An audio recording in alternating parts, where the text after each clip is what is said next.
Tonight's episode of Astonishing Legends is brought to you by forhims.com, The Great Courses Plus, and our contributors at Patreon.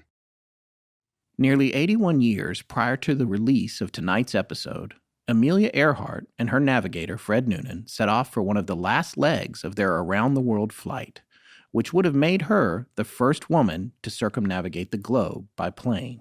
For Amelia, finishing it would be a crowning achievement on her already storied career as a pioneering aviatrix. Unfortunately, after taking off from a short dirt runway in Papua New Guinea on July 2, 1937, Earhart and Noonan would never officially be seen again. We add officially as a qualifier in this case because, as you can imagine, the search for answers to what happened to Earhart and Noonan has uncovered a multitude of plausible hypotheses, depending on how you evaluate the evidence left behind. One of them even has a widely debated photograph. But that's not what tonight's show is about. Tonight's show is about the plane. Amelia's custom-built Lockheed Electra 10E, assembled just miles from our studio, Blanket Fort Tiana. There are plenty of stories of sightings of her Electra after she and Noonan vanished. Multiple eyewitnesses report it being towed by a barge behind the Japanese oceanographic survey ship, the Koshu, which reportedly recovered not only the Electra, but the pilot and navigator, transporting them to the island of Saipan, where they were held captive in secret until their deaths. Several members of the U.S. military claim to have seen the Electra there under guard in a warehouse and even flown over Saipan at one point before ultimately being destroyed on the airfield and buried there. A few Saipanese civilians said they saw the plane on the island as well, and they also saw two people who matched Earhart and Noonan's descriptions. We found all of this evidence so compelling when we researched our own multi-part series on her that we personally felt it was the most plausible of the more prominent hypotheses out there, not only due to its technical viability, but to the over 200 accounts from eyewitnesses as well. There are, of course, other hypotheses about what happened to Earhart and Noonan, and all of them have well-researched ideas behind them, in many cases with decades of work and even millions of dollars being spent. But if her flight was truly what it was represented to be, and not a cover for some sort of spy mission or other outlying theory, then only one of the proposed hypotheses can be right. Which brings us to tonight's show. As we said, it's been over 80 years since Amelia went missing, and most of the primary theories behind her disappearance have been around for decades. Does that mean that the solution, whenever it does come, must come from one of them? What happens when you step back and take a different look entirely at the mystery of Amelia Earhart's disappearance? Bill Snavely did that, and modest as he is currently the only man in the decades-long search for Amelia that has actually found a complete airplane. This plane could change Mr. Snavely's investigation from a hypothesis to a theory that would open up an entirely new angle on what happened to Earhart and Noonan after they took off from New Guinea so long ago. And tonight, thanks to our partnership with Chris Williamson and the folks at the Chasing Earhart Project, Bill Snavely is on Astonishing Legends.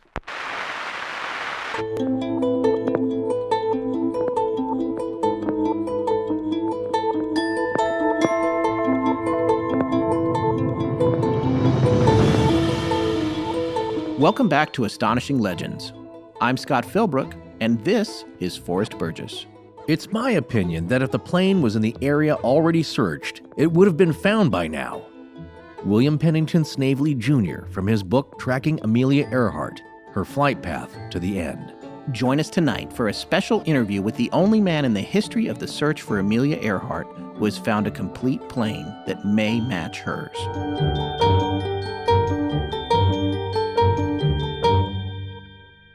And we're back. Hey folks, man, are we excited about tonight's show. Thanks so much for tuning in for this one. A quick note before we get started. We just want to say thanks so much to everyone who came out to see us in Ohio at the Kent Paranormal Weekend.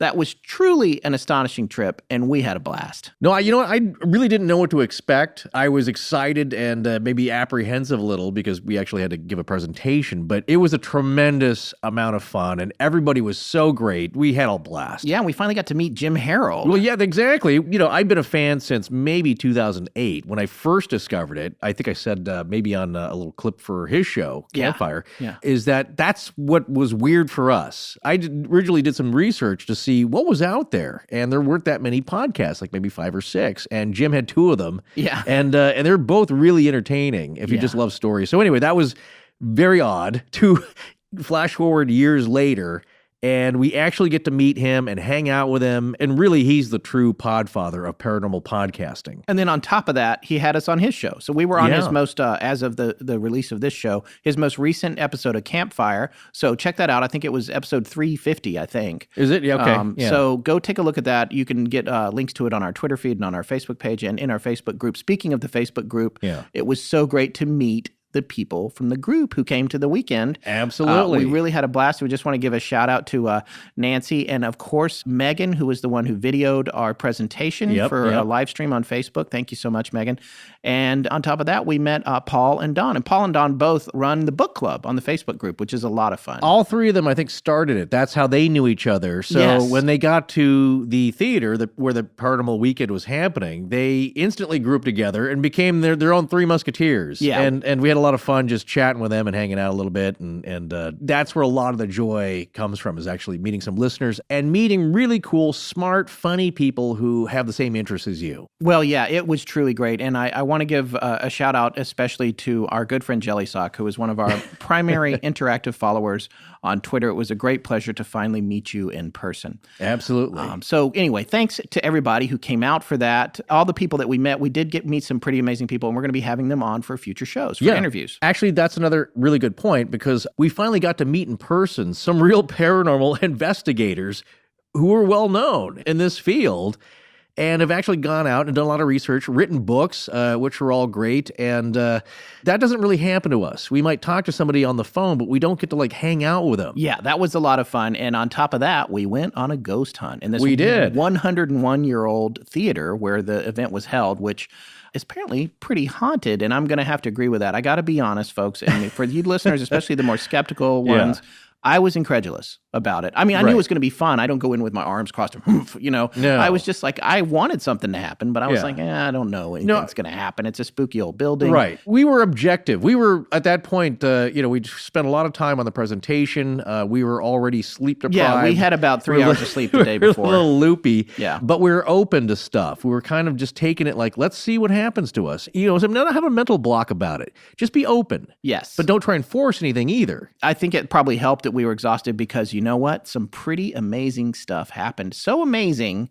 that we're actually going to make that part of our experience into next week's episode. Right. So we come back next week. You want to hear a little bit more about our first ghost hunt, or mine anyway. Have you been on one before, Forrest? Officially? No, I have been in places that were reportedly haunted, not to that degree, though. Yeah, but that's not a ghost hunt. That's an accidental ghost hunt. We went, for both of us, it was our first official ghost hunt. Here's what I'll say. We went actively looking for ghosts with a bunch of other people who were tremendous fun, and we had tools of the trade. Yes, we did. And we've got more of them, and we're going to be talking about that, too, next week. So come back next week. I had a personal experience that I can't wait to tell you guys about. I got to say, folks, he looked white as a ghost.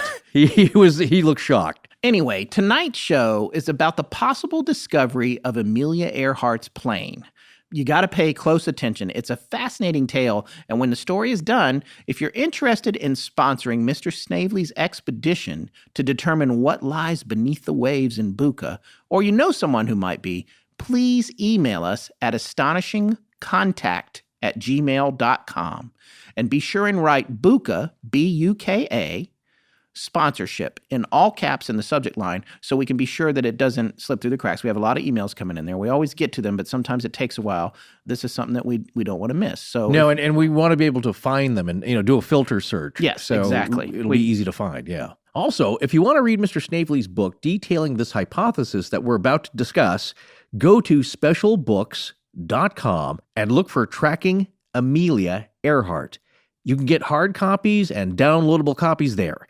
Okay, Scott, well, why don't you set this up before we drop into Bill's interview? I just want to frame this story a little bit so you can follow along with what Bill will be talking about tonight.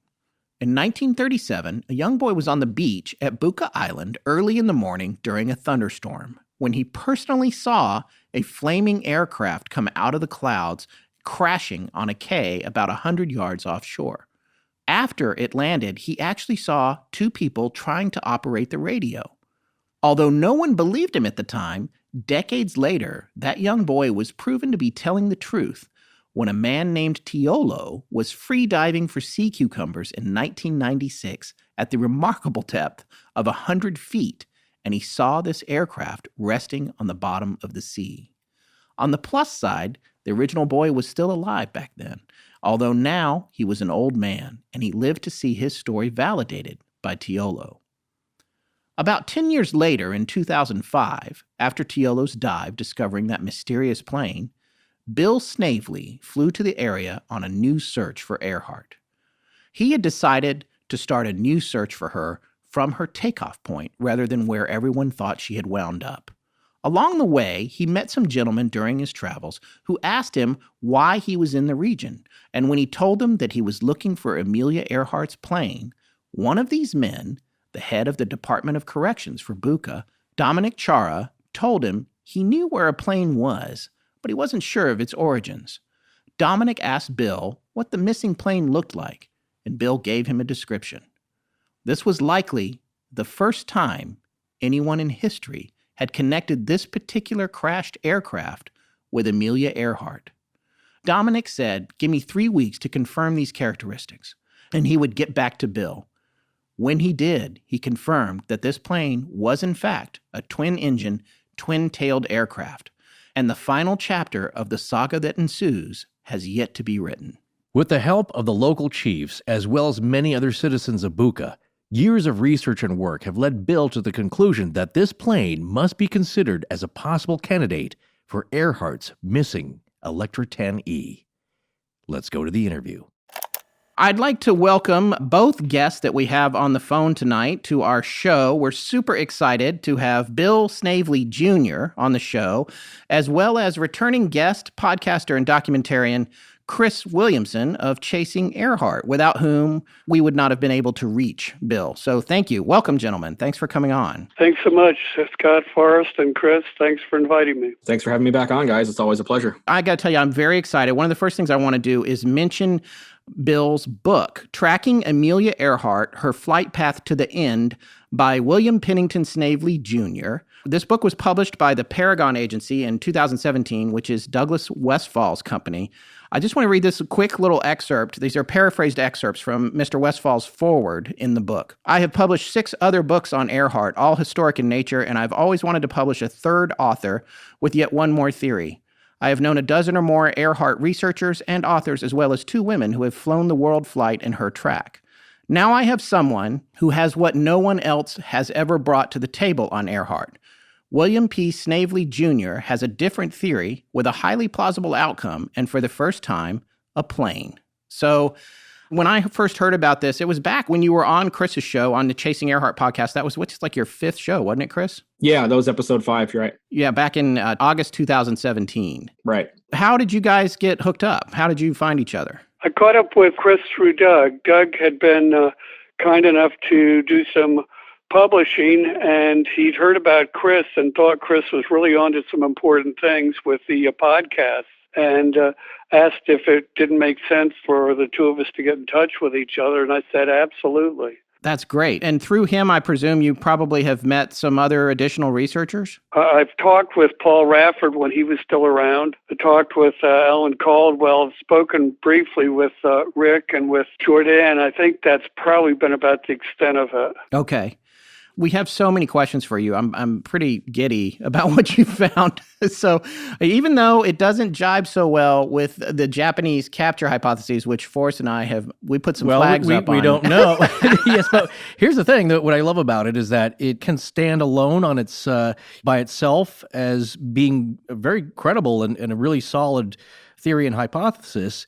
But there could be a lot more to it. And so when we were talking, I think with Chris as guests on his show, that's one of the fun things about it is that it could be the whole picture or just another element of it. Or a piece of the picture. Yeah. You know, through Chris and Chasing Earhart, one thing we've learned to embrace is the idea of multiple hypotheses working together and maybe having a modular component that we don't necessarily understand yet. Because once the plane is found or once this mystery is solved, a lot of other things are going to make sense about each of the other hypotheses that are out there, I guess, it would seem like.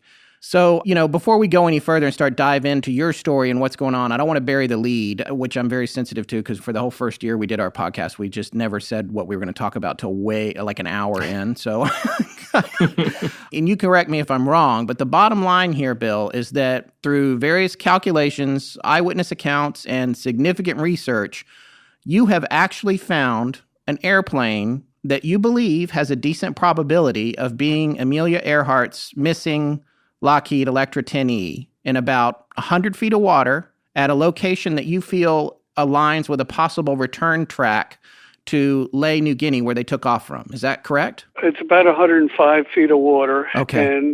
And the only thing I'm willing to say at this point is it appears to be consistent with the plane she flew. I say it that way simply so that I don't overpromise anything to myself or anybody else. Sure.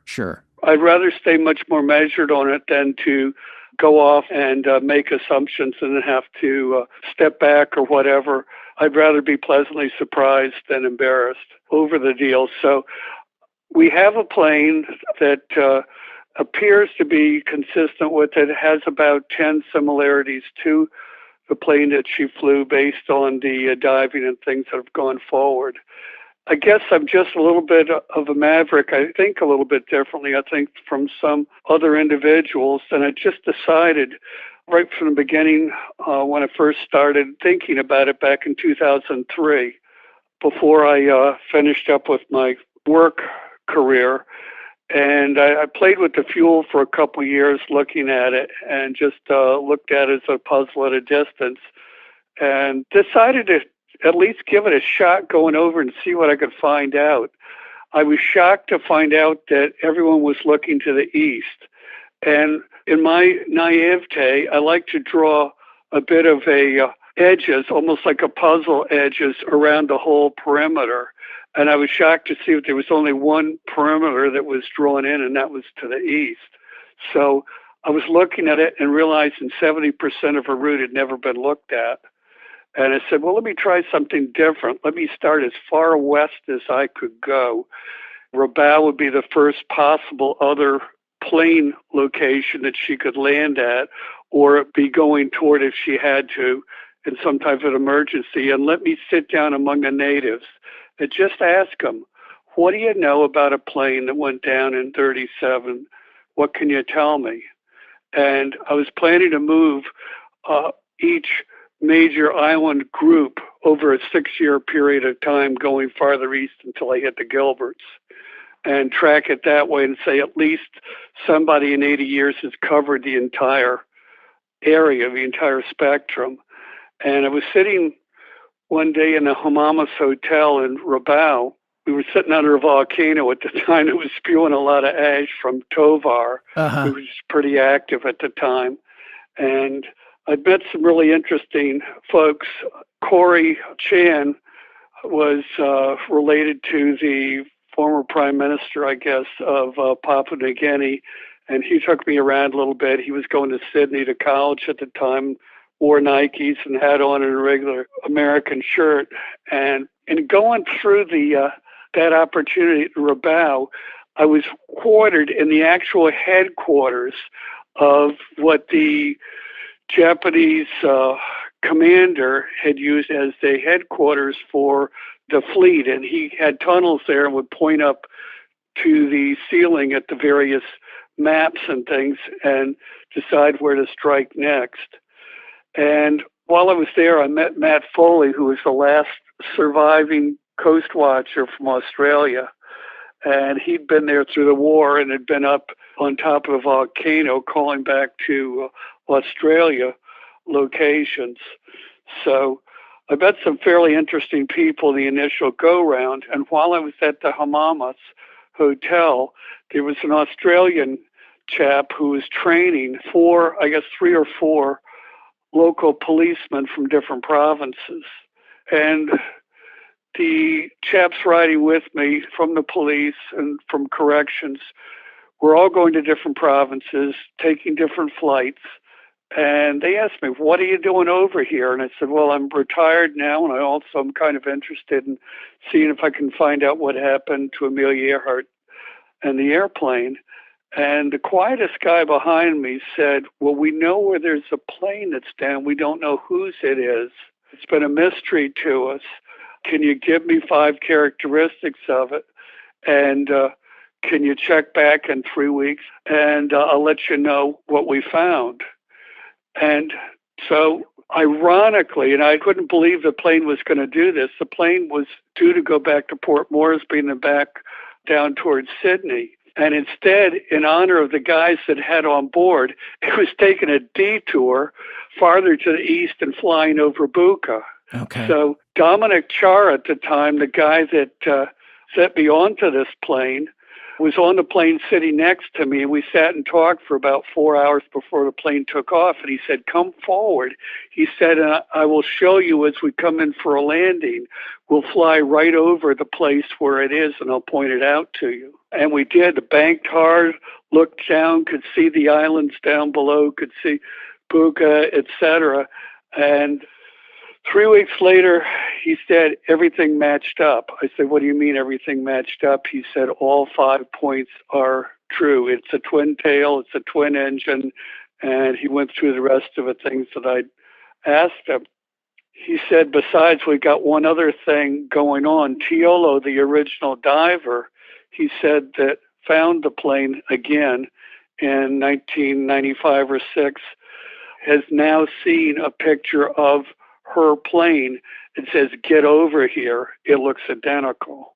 Okay. Of course, I'm a little bit slow moving, and it didn't go straight over, but I started asking more and more questions.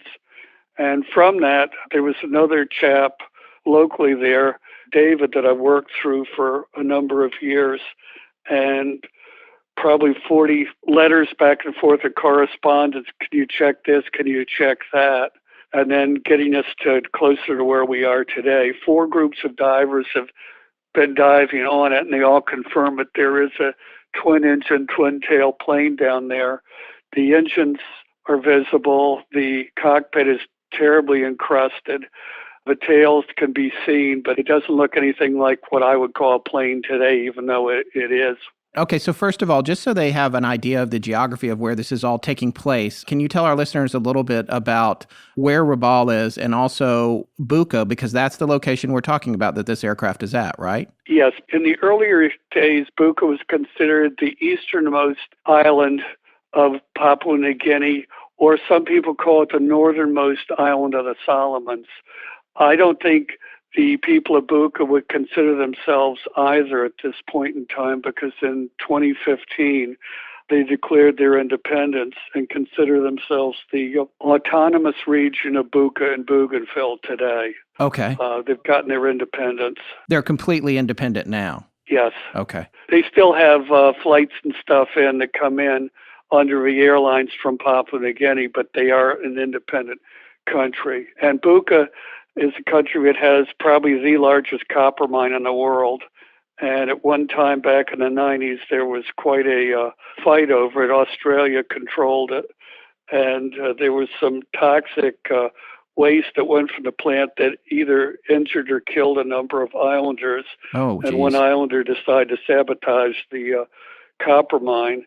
And then Papua New Guinea blockaded, along with Australia, I guess, Buka for a couple of years, and they just kept on going about their business in spite of the blockade. So the blockade was then taken away, Okay. as I understand it.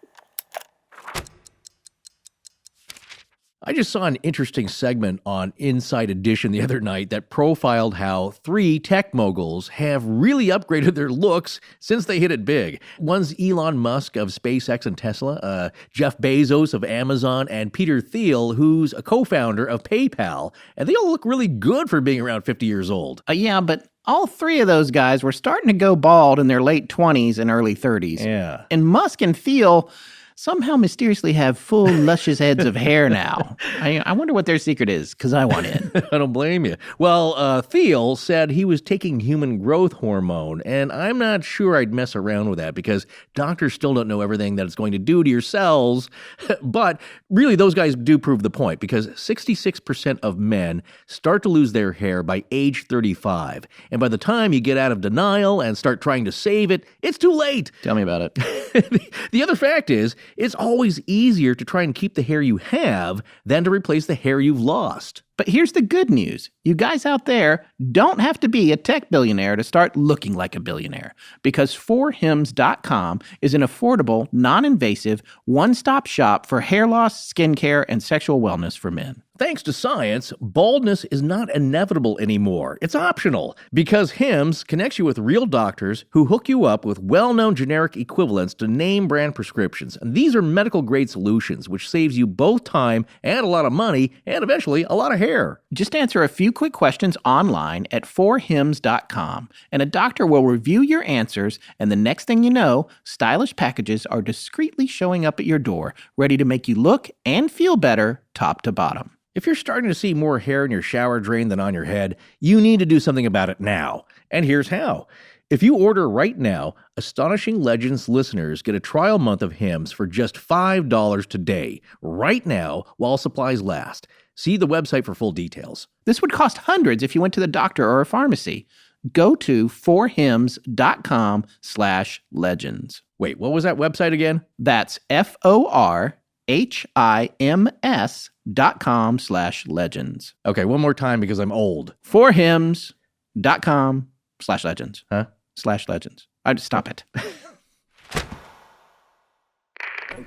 Hi, I'm Strike, and when my friend and I aren't staying up until insane hours of the night making segues for Astonishing Legends, we're listening to Astonishing Legends. Let's get back to the show.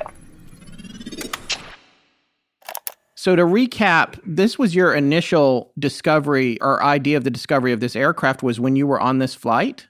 When we were literally on the flight. Yeah. And it went to Buka, and then we went back to where we were going. And you could see the plane from the aircraft when you flew over? No. Okay. I could see the islands where it reportedly was at. Okay, gotcha. So from this point, moving forward, how did you get to where you're at today? How did it evolve from that point? From there on, Dominic and David and I communicated back and forth. Who are those guys?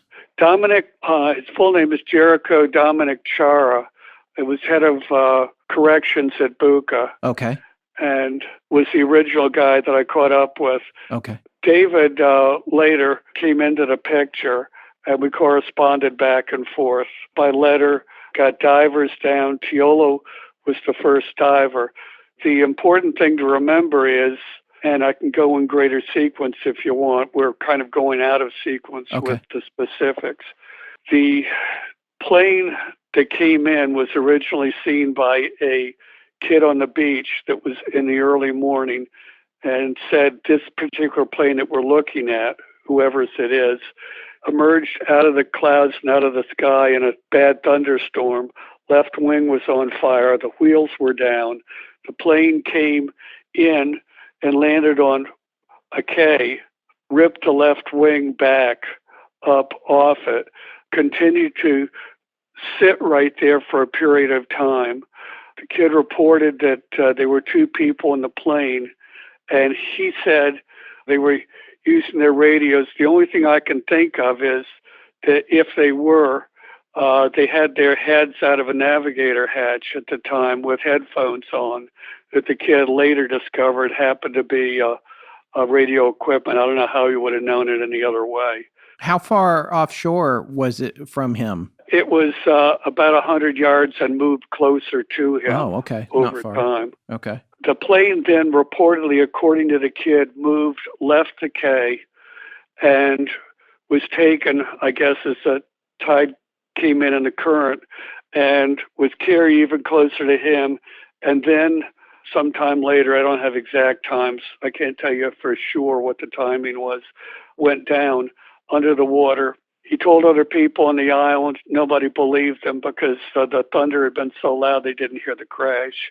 And they didn't believe him, called him a liar, and said, you must be seeing things. And it wasn't until Tiolo in 1995 that they were able to come back, look at it, and find out, shoot, there really is a plane down there. And they apologized to the kid for calling him a liar. He was still alive, right? He was an old man at that point? He was still alive. David talked to him from about 1995 or 96 up till 2001 or 2 when the guy died. And there are others that still are old or as old as that guy that remember him as a kid talking about it on the island. But Dave pumped them for information because Dave was curious to know whose plane it was. And the time between when it landed and eventually sank, we're not talking, because obviously that can take all kinds of different times depending on, circumstances. We're just talking about the same night, not weeks or days or anything like that. Oh, yeah. We're talking about a short period of time. We're talking about an hour or two. Right. Okay. Part of the time it was sitting on the sand, and part of the time it had raised up and gotten carried out. So it couldn't float any length of time on its own. Although her plane originally was made to be able to float indefinitely if it was completely empty of fuel. But remember, this left wing got ripped back, and so the integrity of it wouldn't have been as complete. The plane had come down and essentially made mostly a water ditch, like a water landing, but ended up on kind of a sandbar or a bit of a reef? Yeah, they call it a beach. I call it a K. Right, okay. But eventually the tide raises and it lifts the plane off of this resting place. Yeah. Now it's floating, and then its time is short because it's only going to be afloat for maybe an hour or more. Yeah. Right. Yeah, evidently, Were there any specific dates associated with the eyewitness, with the little boy? No. The only thing that they'll insist on it is that it went down in 37, but they won't give any specific date. Oh, so they do insist on the year. Yeah, they do insist on the year being 37. Okay. While we're talking about it and what the boy had described, I wanted to get your maybe just an idea or a thought about if the plane is coming in and as the boy described it, the left engine or the left wing is partially on fire, what do you think may have happened as an accident? If it was storming, could it have been a lightning strike or something? I didn't know, and I called my expert on it at the time, Paul Rafford, and I said, Paul, what's the deal? I don't know how familiar you are with Paul Rafford, but you want me to go over that real quickly? Yeah, absolutely. Paul Rafford used to fly as a navigator on that for Pan Am with the Pan Am route through the South Pacific in the 40s, and later was at Houston when the Apollo 13 came in crippled. He was in telemetry at the time, and it's his responsibility to find out where the Apollo 13 was going to land and get all the resources out to it. So he's a pretty bright guy. Yeah. And in 1983, he was allowed to take all the communication and radio correspondence out of the Smithsonian and take it home to analyze. And he was the one that discovered that she actually flew over Nauru. It wasn't in the original flight plan at all, but there was a reference to it. And he was the one I asked the question about, what's the deal? I said, Paul, if we're right, what would have happened that would have caused her to have flown for 12 hours over Nauru, figured something was wrong, and ended up 8 hours later in either an engine or a wing fire? I said to him, is it lightning? Is it overheating the engines? What's the deal? I said, I don't get it. And he laughed at me and he said, a very rare that lightning strikes cause a fire. He said, it can happen. He said, but it's much more likely an engine overheating where it's starved for oil, gets so hot that when the oil hits it, it spurts and it catches it on fire. He said, we had that all the time back in the 30s and 40s. He said, even when I was flying a Continental one time, we lost one in the U.S. over a farm field. Dropped right off the plane completely. Oh. So he said, I'm guessing, he said, it's an engine fire. So I said, so you're thinking that it might be she turned around because of oil pressure or that kind of stuff? He said, I don't know. It's quite possible. And that was one of those areas of many that, looking back later, I think was only at best a partial answer on my part. His suggestion was a great one, but we're guessing that it could have at most been an overheated engine rather than an actual lightning strike that caught the wing itself on fire. How was Paul able to confirm that she passed over Nauru? He actually got the correspondence that was in there that made the arrangements, and Harry Balfour made the arrangements for him to fly over Nauru, and he was based at Leh at the time, and I think he was concerned to have as many actual ground checks as you could have. Okay. And so he had made arrangements for it, and there's actual reference to it, and at some point I can go back and pull it. So it's a waypoint for her, essentially. It's a waypoint for her, and they turned on the phosphate lights at night so she could see them, and the lights were capable of being seen from up to about 45 miles away. Okay. Very bright lights, and they wanted to have a second check. That wasn't part of her original route. Her original route was to go straighter over to Helen, but it only added about 30-some miles to her trip. Sure.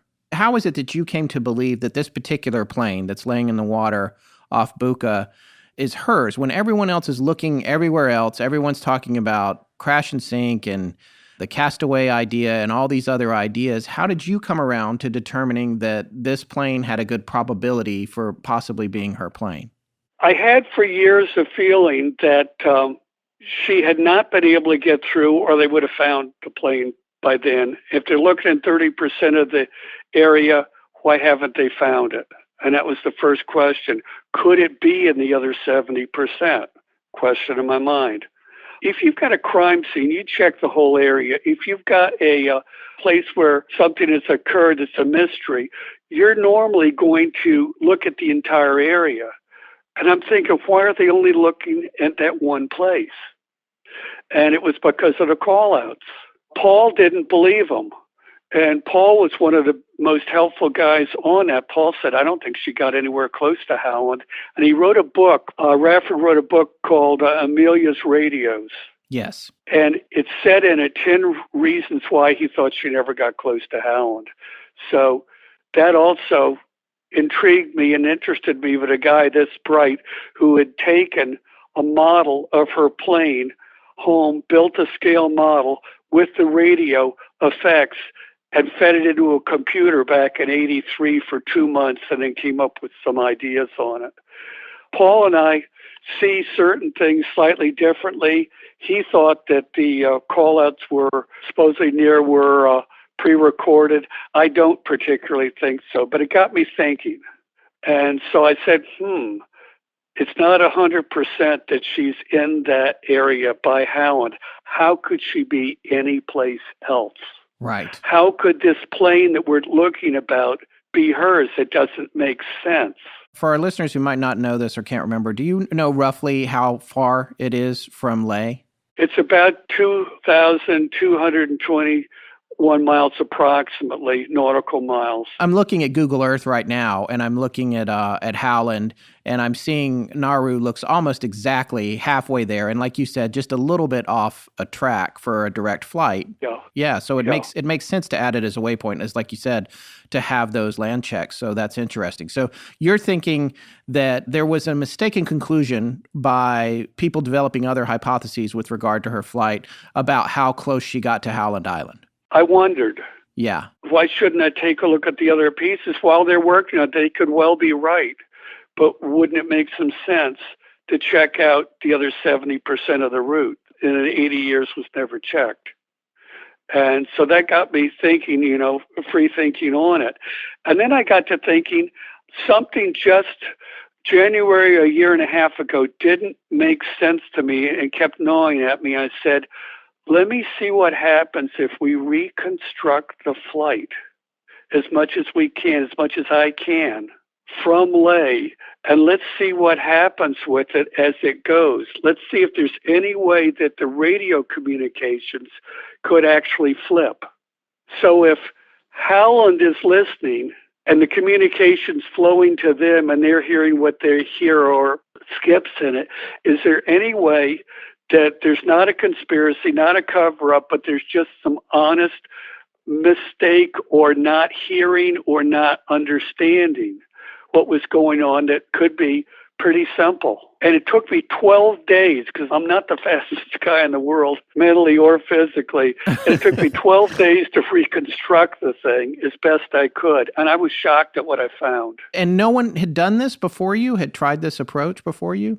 Well, I'm a little bit out there, so they're probably a lot smarter than I am. And I'm not going to waste my time doing that. But in doing it, it just blew me away, because I'm looking at things like Fred Noonan the day before they took off.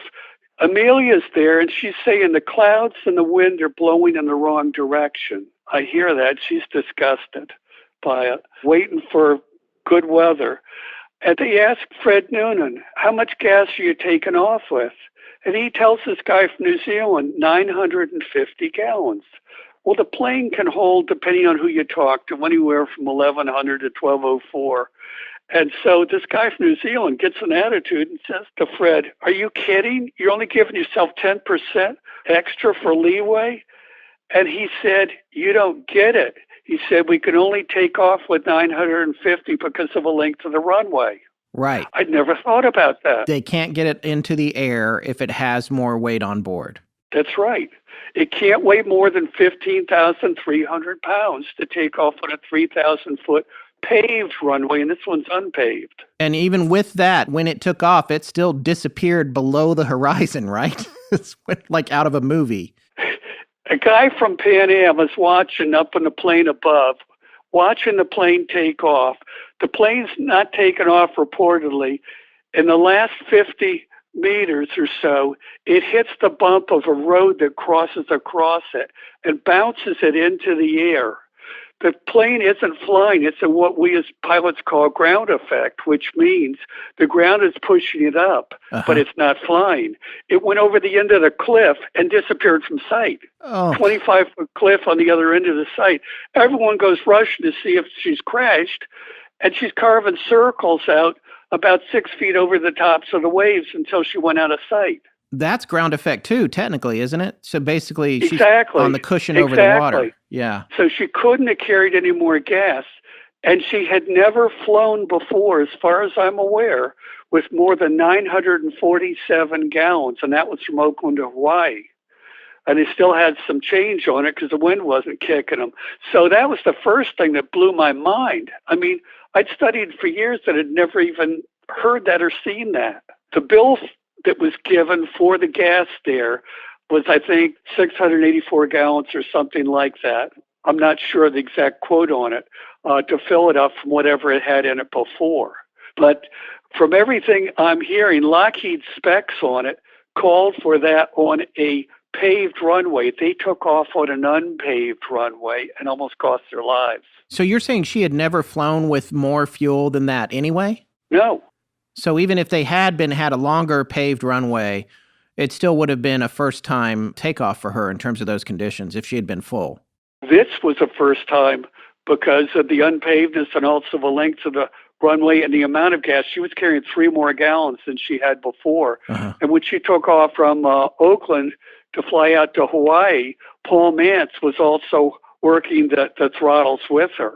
Right. So this is a brand new experience for her from everything I'm aware of. By your calculations then, they had made good math calculations about how much fuel it would actually take.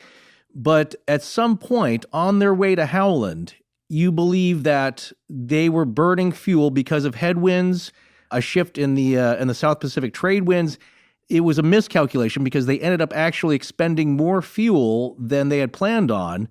Plus, like you said, as a full throttle climb to get above the weather or get a better look. So does this lead to them thinking about an alternate plan here, about they may not make it to Howland? Can I say it this way? They took off and I think burned 100 gallons of fuel in the first hour to get to altitude. And after that, 48 gallons per hour was her normal typical burn rate when the wind wasn't real strong. So I'm being conservative when I say 48 gallons per hour. And if that's what she burned 100 gallons in the first hour, then think of 11 hours of gas burned after that. You add another 528, you get a total of 628 out of the 950 she had. She's sitting there just after Nara with 322 gallons of gas. But here's the deal. She didn't realize that there was a problem when they first took off. At 7 hours out, as I recall, in fact, let me see what the call out was. Here it is. At 5 o'clock, Greenwich Mean Time, she calls back to Ley, but she's at 10,000 feet, reducing altitude due to clouds. At 7 o'clock Greenwich Mean Time, she's moved down to 7,000 feet and thought they were making 150 miles an hour. Well, listen to this. At 7:20, 20 minutes later, Greenwich Mean Time, they were over the Buka Islands, which is 785 miles from Ley. Their average ground speed was 107 nautical miles an hour.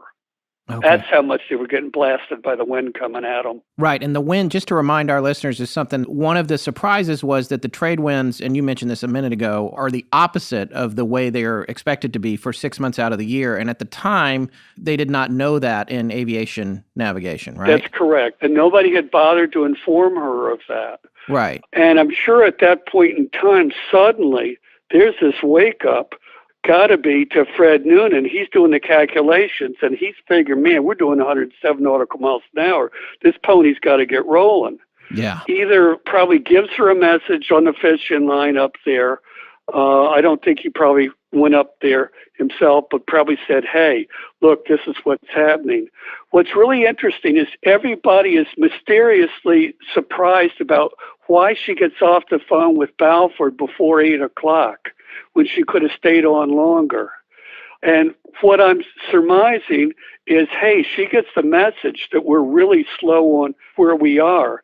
And I think she's going total attention to the Cambridge analyzers at that point in time, trying to figure out how come I'm losing so much fuel so fast. What are the Cambridge analyzers? Cambridge analyzers control the fuel. I'm not wise enough to know all the specifics of how they regulate and meter it, but it's connected with the usage of the fuel and metering it. Okay.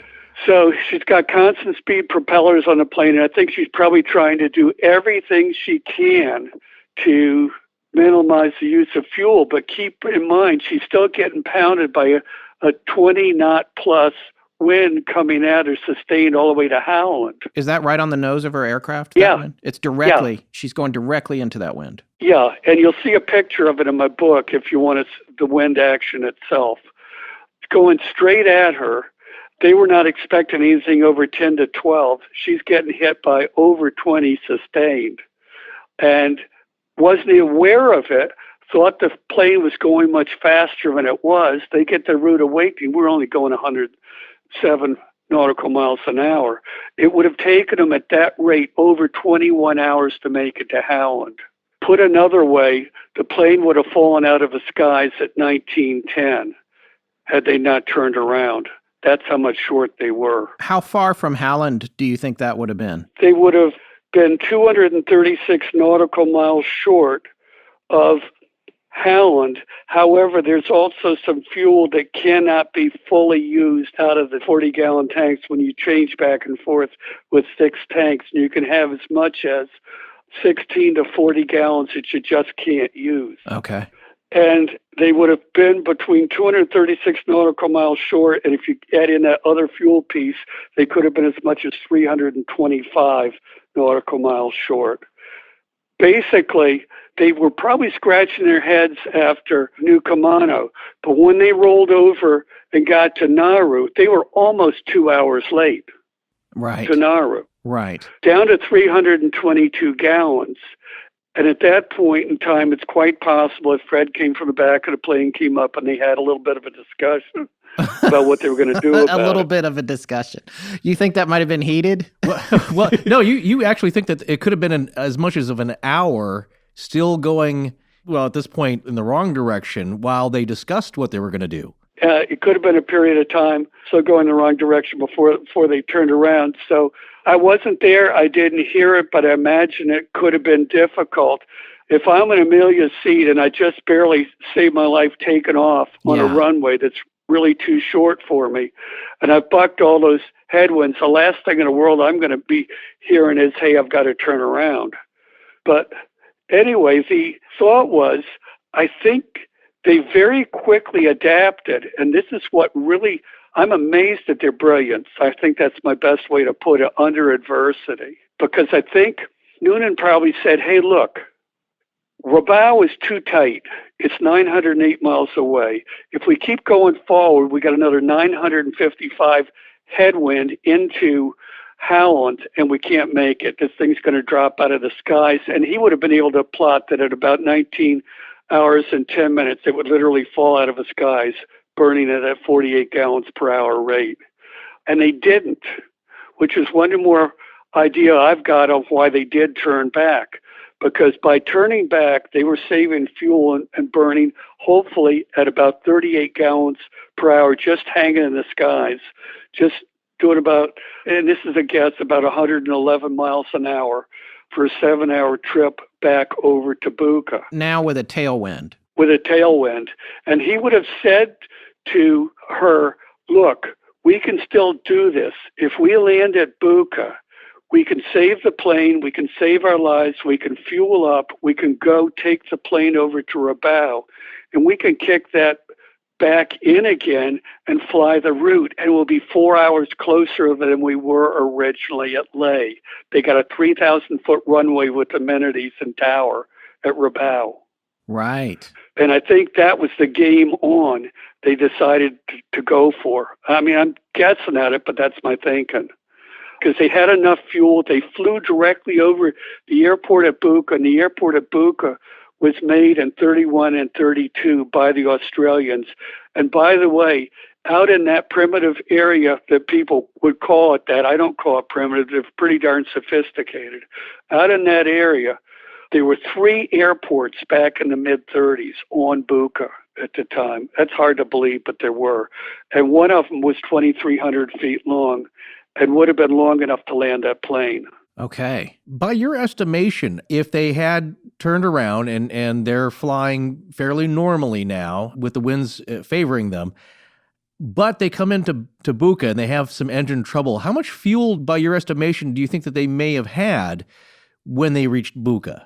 I'd only be speculating. I hate to do that, but I'm guessing if it took them 7 hours and if they saved 10 each hour by going from 48 down to 38, you're looking at maybe 70 gallons by the time they arrived at about 1912 over Buka. And I'll explain a couple more pieces of a thing, but I think they circled Buka, and I'll try to explain it in greater detail if I can, but I think they were down to 70 and wasted about an hour trying to fly over this horrendous thunderstorm at Buka. It's the one thing they didn't count on. Right. And they got down as low as 1,000 feet, but they couldn't see below it. And they said, we're circling, and I think they were circling, trying to get a sun line in the morning. These folks were smart. These were smart cookies. And I think they were ad-libbing the key things. Ironically, where they ended up, when they eventually had the left wing on fire and ditched, if this is her plane, and I'm saying that because I don't know that for sure, if this was her plane, they were down to, from the 70 that they had, they burned up probably another better part of 40 or so gallons. So they were down to 30-some gallons or so left in the plane. And the plane sputtered and apparently ran out of gas. You said that at below 40, Yeah. It might be starved at that point, right? Yeah, you Okay. can't count on it. And if you remember Stultz going across the Atlantic with Amelia when she first was the first woman to go across the Atlantic flying in a plane. When they got to their destination, as I recall, they said that the gauges were still registering and they had 40 gallons and the engines were sputtering at that point in time, but they were lucky enough to glide in with it sputtering. Right. That wasn't an Electra, though, right? That was... No. Yeah. But with 6 tanks, you Yeah. can't get all the gas out of them, that's all I'm saying. Right. So anytime you get down to 40, you might as well consider you're empty. Right. So on any long-distance flight where you've got these multiple tanks, that's just a side effect Yeah. of the construction. You just couldn't count on it. You wouldn't want to risk it past there. Right. So they're on fumes, literally, as they're approaching Buka. Your suggestion is that they're on fumes. So essentially what you're saying is they took off, they realized pretty far in that they weren't making the speed they thought they were making. They'd used too much fuel, especially after having to make that climb off the water when they first took off and however long it took them to make altitude. They get out there, they find out they're way behind where they need to be. They have a discussion, they make a decision to turn around and save the whole flight by landing at a more suitable airport, and that's the plan, but it turns out that they just don't have enough fuel to make it due to the tragic fact that there's a thunderstorm like right where they need to be landing. Well, here's the irony of it. They had enough fuel to make it. They were just circling above it and couldn't find the airport because it's under all those clouds. Right. And so they're up there an hour flying over Buka when they were going north-south, trying to look to figure out where they were. That's when the left wing reportedly caught fire, if this is her plane. And I keep saying that Yes. because I'm not even convinced myself that it is. Right. I don't know whose plane that is. But it matches up time of day.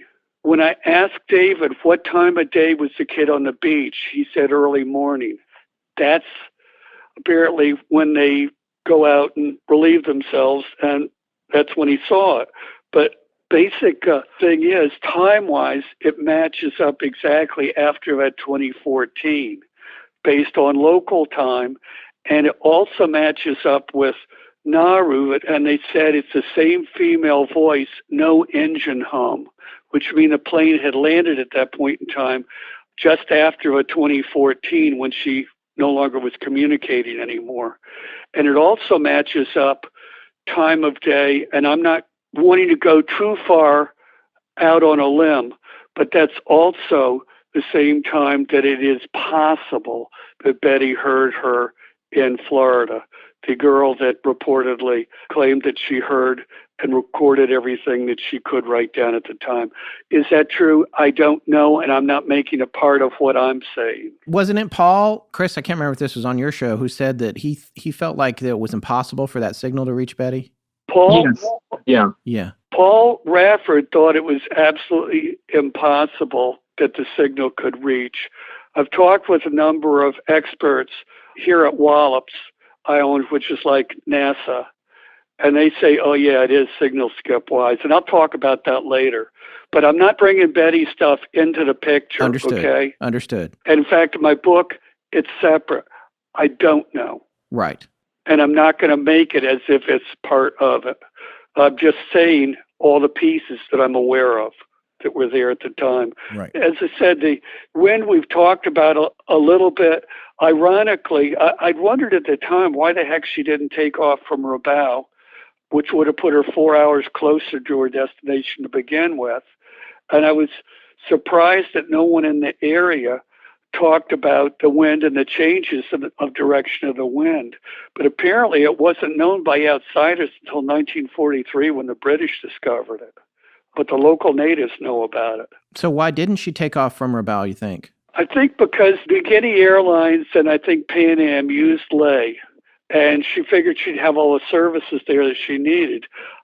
Also, I went back to try to figure out any other reason. I know in May of 1937, there was a volcanic eruption over the city, but there was only a dusting at the airport.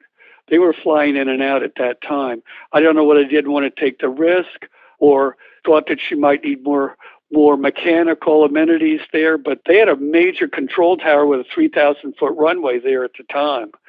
And so it was quite possible she could have flown out of there. Or it's Too bad nobody told her so that, the wind was blowing in the other direction. She took off in December, you know what I'm saying? But there was a lot of push to get that flight up and rolling.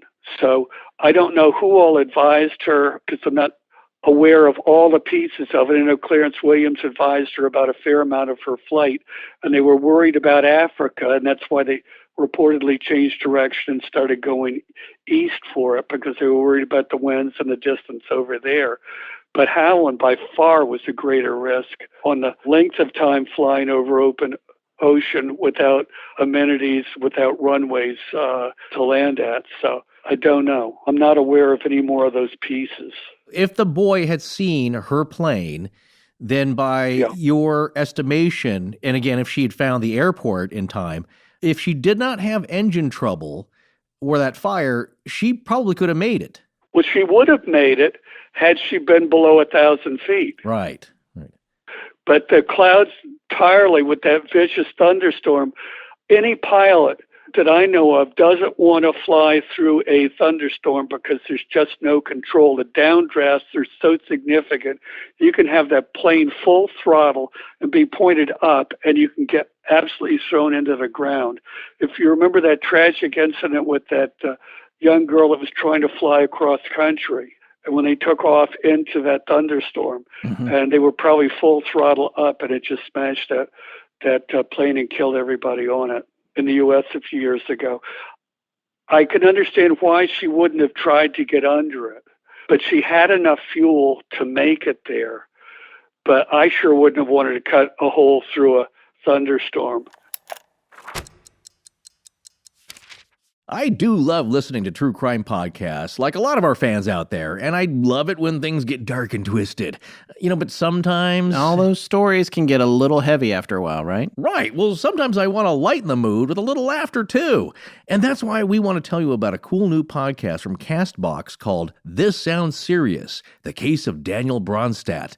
Because if you're a fan of true crime and comedy, we think you're really going to like it. Yeah, stay tuned until the end of this episode tonight, where we're going to play a teaser clip from This Sounds Serious. But in the meantime, Forrest, why don't you tell everybody what it's about? Well, This Sounds Serious is a fictional murder story that pokes fun at both the mystery and true crime genres. But it goes beyond parody with a serialized narrative that delivers a lot of wild twists and turns and a lot of laughs along the way. It's got twins and cults, boy bands, horses, mistaken identity, a Florida weatherman. What more could you ask for? It's written by the people behind the Maximum Fun show, Stop Podcasting Yourself, the CBC's This Is That, and Panoply's Dexter Guff is Smarter Than You. And it stars Peter Oldring and Carly Pope, who's been on hit shows like Arrow, Suits, and in the motion picture Elysium. Each episode is about 25 minutes long, so it's perfect for the average commute. Download This Sounds Serious today, wherever you get your podcasts, or go to www.thissoundsserious.com. And again, be sure to listen all the way through to the end of our show tonight for a teaser trailer of This Sounds Serious, Season 1, The Case of Daniel Bronstadt. Hi, I'm Todd Sturgill, and you're listening to Astonishing Legends with Scott Philbrook and Forrest Burgess. Well, back to the show.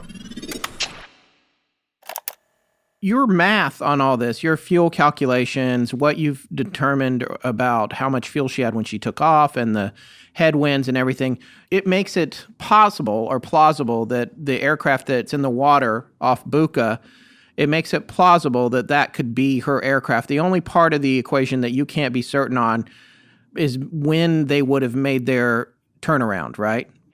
There are a lot of pieces of the puzzle that are missing completely. The only thing that I can say is, based on the math that I put on paper, I can't understand how she could have gotten to Howland on 950 gallons of gas with a 26 mile an hour headwind sustained over 20 to Howland.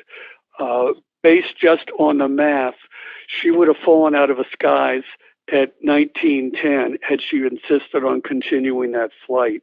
She didn't.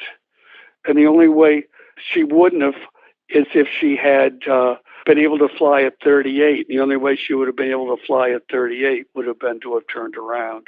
But I can't tell you for sure exactly when they turned to go back, but it was somewhere around hours 12 to 13, and I can't tell you exactly in there. I don't have enough pieces. I'd rather just say I don't know that piece. Did she fly directly just to Nauru and turn back? I think they probably talked as they were approaching the island. It would have taken them the better part of 15 minutes, half an hour to get actually over the island from when they first saw it. So they could have even had a half an hour talk before they even got to the island and still turned around a few minutes after that, but I have no idea. I just don't want to speculate that far out on a limb. No, we totally understand that and really respect that position. If you could explain a little bit about one of the most fascinating elements, I believe you have said the mystery lies within the radio transmissions there at the end. And the thing that I find fascinating is that if you believe that she was near Howland, they mean one thing, but they mean something else if you believe that she had turned around and was actually closer to Buka. Could you talk a little bit about that and how you believe that these key radio transmissions are, maybe the most significant pieces to this puzzle? Yeah. What was really, really odd, I'll pull the stuff that I've got that deals with the actual flight, because I know Chris asked me at one time, can you tell me where they were at the different call-outs? Right. I've given you the first section up to Nauru, but I have it roughed out with them possibly turning from Nauru around just after 12 midnight. 7 hours back to Buka at possibly about 111 miles an hour. And this is all guesswork, so I don't want to go too far out on a limb. It's just a guess. But at 14:15, she called in, 14:15 Greenwich Mean Time. She called it out and was heard, but it was static and not understood. I think at that point she was about 222 nautical miles west of Nauru on her way back. And at the call out, my own personal opinion is she may well have said, I'm low on fuel, I'm turning back, and I'm trying to make it to Buka, but nobody would have heard. At 15:15 Greenwich Mean Time, she called out again and said overcast. At 16:24 Greenwich Mean Time, she called back and said partly cloudy.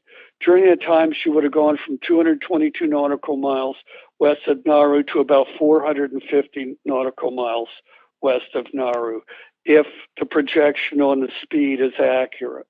I think that's the key. Those 3 phone calls out, they heard her, but they couldn't hear her.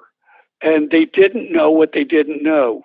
Simply put, they didn't know that she had turned back, and she didn't know that they hadn't heard her. Right. I think she assumed, well, they heard me. I told them I'm going back to Buka, so what's the big deal? I'm fighting for my life here on it. And I don't think she ever said Earhart calling Itasca. That's what's written in the ship's log. Right. And that could throw you off. That was written by the Itasca crew. I don't think she ever said KHAQQ calling Itasca. She just started in with what she was going to say. And in fact, she blew up at him at one point and said, quit speaking in code, speak in English to him. She was furious at one point on it. I then find it interesting that at 17:45 Greenwich Mean, she says, I'm about 200 miles out approximately. At 18:15, I'm about 100 miles out. Paul Rafford immediately got his ears perked up over that. And she says, this about is ridiculous.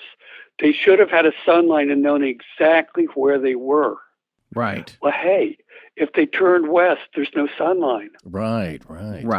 At 19:12, she says, we must be on you, but can't see you. Gas is running low, but unable to reach you by radio. We're flying at altitude 1,000 feet. Why are they at 1,000 feet? Howland is clear. Not anything around weather-wise forever. You're not going to be flying at 1,000 feet over Howland. You're going to be as high as you possibly can be to be able to see the islands. Right. That's another really fascinating element to this, if you take what she's saying and match it up to the conditions at Howland is that they were clear. So what is this cloudy or partly cloudy that she's reporting? Now, here's the other pieces to it. She was on 3105 night band, and the signal skips. They were showing her as recording an S5 like she's in the next room. You get signal skippage. 1 minute you can't hear, the next minute it's like you're in the next room. It bounces off the ionosphere. The shortest the wavelengths, the better it bounces and skips. And she was on her night frequency at the time that she made that 1912 call. It was recorded as an S5. Just going through the mechanics of it, the higher the frequency, the less bend by the ionosphere. The highest frequency at which the ionosphere will bend the radio waves is called the maximum usable frequency, MUF. MUF depends on solar radiation strength, the time of day or night. Night is ideal. Under ideal conditions, you can have scattered propagation possible for over 3,000 miles. Sunspot cycle is important.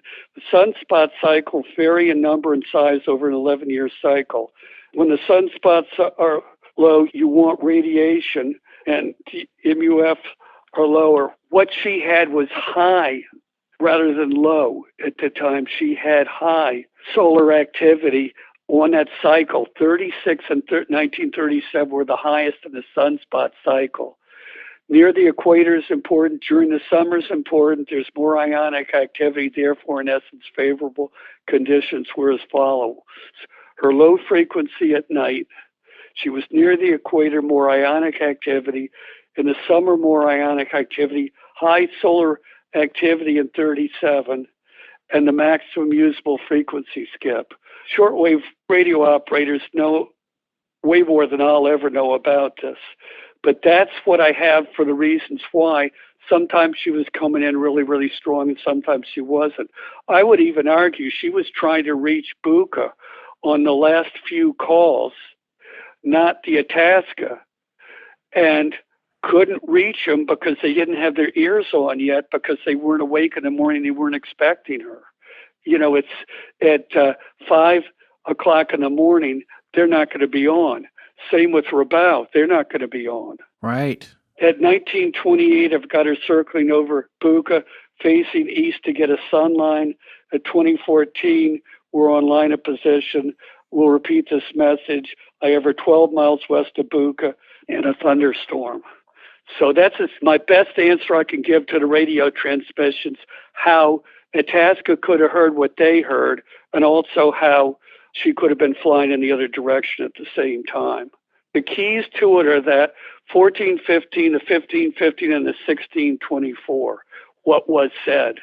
Did she say, I'm turning back? Right, which they don't know. No.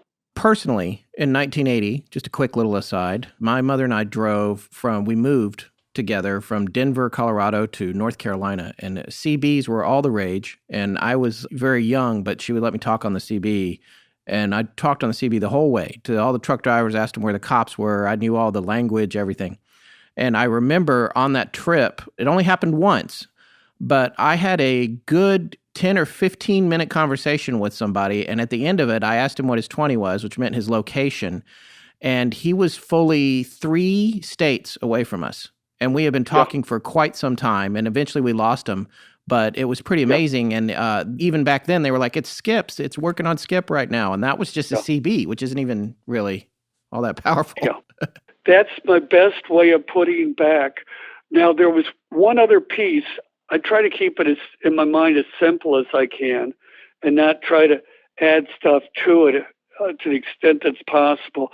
I know that the 7500 crystal was put into the airplane by the military. I know that certain things were asked of her. I don't see a big conspiracy. Maybe I'm naive. All I see is, hey, maybe they told her, hey, if you can, land at Canton instead of Howland. The birds are terrible flying off of there. And Canton's got a longer runway. We've got fuel there. The eclipse just happened. The British are there. The Americans are there. Chill out. We'll map the South Pacific. Some of the islands we're not familiar with since the 1800s. Some of them were 60 miles off from when they were reported to be. We'll map the South Pacific, and then we'll suddenly discover you, and you can fly on. And the only reason I say that as a possibility is Morgenthaler blew up one day to Eleanor Roosevelt's secretary, heard the discussion that said she disobeyed all orders. Well, what were her orders? I'm thinking maybe they just wanted her to land at Canton, go on when she was rested from Canton to Hawaii, say, I landed on a nearby island for X reason. Sorry about that. And they'd have had time to map the South Pacific. I don't build any more into it than that. That's just speculating at best, but I don't have any reason to think there was a big conspiracy theory. Most of the places that would have been strategic that she would have flown over would have been at nighttime. Right. And so I just don't make anything more of it than that. The one thing that they do know that, is confirmed that's her voice and her radio transmission is the weather description. And if they think that she was near Howland, you may not know this, but what's the closest she could have been to Howland at that time with the reported weather conditions and still describe those conditions, even if she was kind of off course? Okay, you mean the ones on the 1415 and that? Yeah. You'd add about 950 miles into the 222, so she would have been over 1,000 miles away at 1415 from Howland, and averaging about 11 to 1,200 miles away during those phone calls. So she was, at that point, way off course then. In other words, if she turned back, which I'm saying I think she did, right, that's where she would have been in the air at the 1415, at the 1515, and the 1624. How far out do the trade winds extend? Do they change or do they not change before you get to Howland? Are they consistent that far out? Yeah, they're consistent all the way out, and they change direction every 6 months. And they blow pretty consistently. It's what they call them the trade winds. But at that point in time, not factored into the account.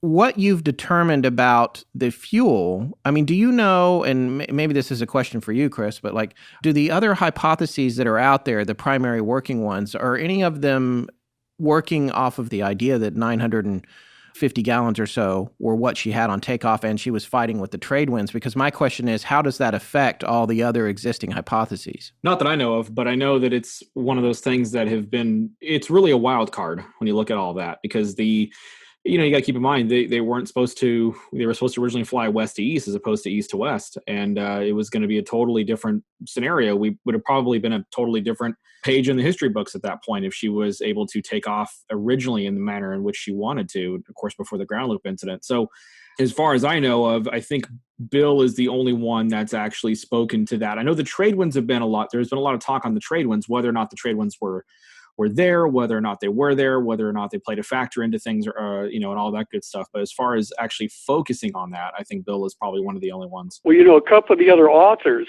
have talked about the length of time. For example, East to Dawn, it's indicated that she was 107 nautical miles at 7 hours, 20 minutes at the 784, and it was projected it would be over 21 hours for her to get to Howland. And also, in Mary Lovell's book, Sound of Wings, fairly similar discussion and description as far as the distances. I don't know whether or not there was anybody else that did any computation on it. I'm just one of those guys that sits down and says, let me look at this. What's the math tell me? If it was 107 for the first third of the trip, and it's mirroring that just over halfway, and it's reportedly the same amount there, it would have been probably about 21 hours and 14 minutes to get in there had she had sufficient fuel. And Bill, let me interject something a little bit here, because I think it's really crucial to note. And everything that, Bill's discussed tonight on the show and kind of breaking down the hypothesis a little bit and kind of talking about the fuel. And of course, before we get into the actual site of where the plane rests today, it's really important to sort of note Bill's attitude about this whole thing. And I think that's one of the things that we, should really be kind of commended for him is the fact that he is not saying unequivocally, this is the plane. What he is saying is that it very well could be the plane, and it is certainly a plane. That much we do know. And I think what's interesting is, we've all talked about this before on various shows, but really it comes down to hypothesis 101. And that's something that we all talk about in science class in high school, is that when you have a hypothesis or something that you believe to be the truth, your job as the person working that hypothesis is to prove that it's anything other than what you say that it is. So that way, when you approach everything and you put this out there, the only thing left on the table is what you say it is.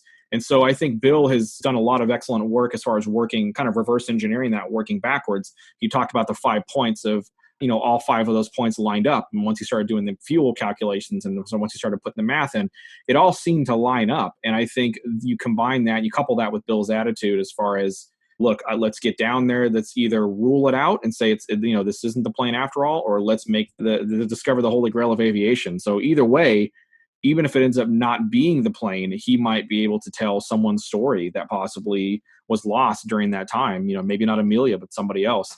It's a win-win, I think. Of course. It really is at this point. That's what I really love about the hypothesis here, is that it starts with a plane. And I believe, as Bill has said before, he's done what probably no one else has done yet, work backwards and starting with a plane and then taking that route along the 70% of the route that has not been explored.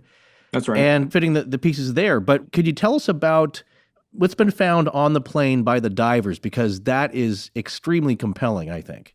There have been, I think, about 4 sets of divers down. Tiolo, and then a guy named John, then Ken and Peps, and Elijah more recently.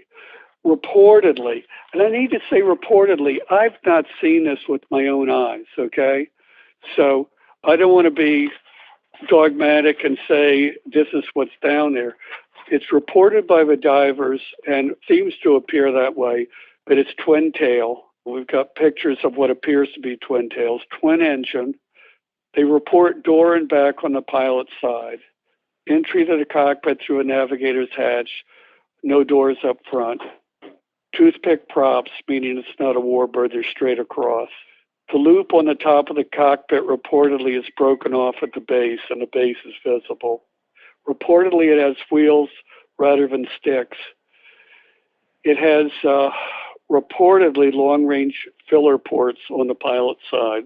Wheels for controlling the aircraft, as opposed to a stick, right? Like steering wheels, yeah, instead of sticks right, that the warbird had.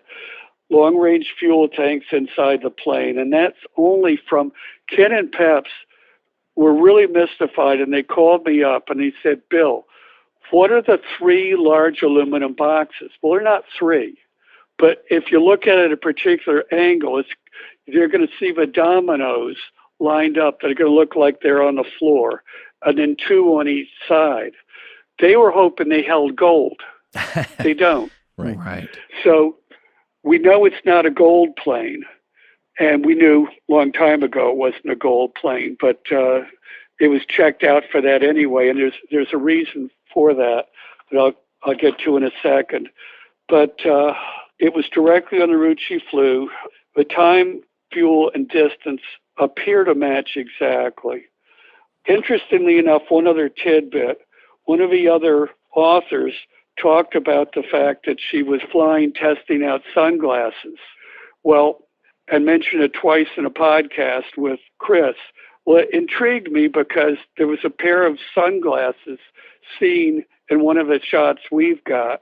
And I bugged the divers. I said, why'd you leave your glasses on the plane? And they said, we didn't. Wow. Yeah. Cue the Twilight Zone theme. So, okay, Bill, real quick. So you just shot off a handful of things. Yes. We got to add, of course, the length of the plane, which I know Bill will get into in a minute. For the sake of folks who are listening to the show right now, out of the list of things you just mentioned, how many of those things are in fact consistent with Amelia Earhart's Lockheed 10 Electra? Those all would be similar to what she flew with. I'm not saying it's her plane, but they would be similar. The twin tail would be similar, the twin engine, the door and back, etc., would all be the same.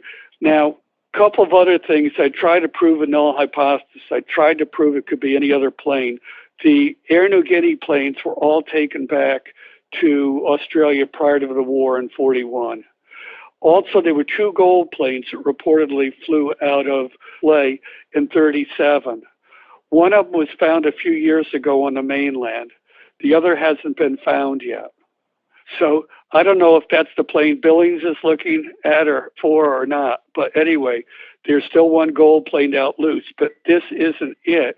We know because of the fact that Channel 7 sent in a couple divers. They were terribly distraught that there was no gold in the plane, that they could see from the outside and knew that there wasn't any. Channel 7, that's the local for Buka news station? No, that was Channel 7 out of Australia, and Australia had gotten together and sent a couple of divers in to check the plane out, and they lost all interest as soon as they realized it didn't hold gold. Like Al Capone's vault. Yeah.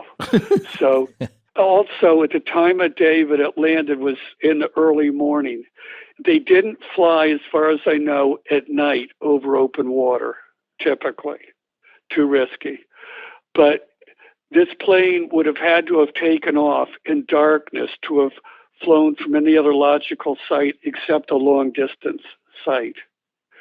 It was measured by one of the dive teams and reportedly is similar lengths to the plane she flew. Ironically, I've got 3 individuals from the U.S. that want to go over and dive for free to check it out that are experienced divers. And one of them said to me the other day, well, how do you know it's not a Beechcraft Bonanza King Air? They're pretty similar on the tails. And I said, yeah, they are. I said, and I've looked at a 52. I said, but what you'll find out is they're 3 or 4 feet shorter. Okay. So even my own team is positively challenging me, which they should.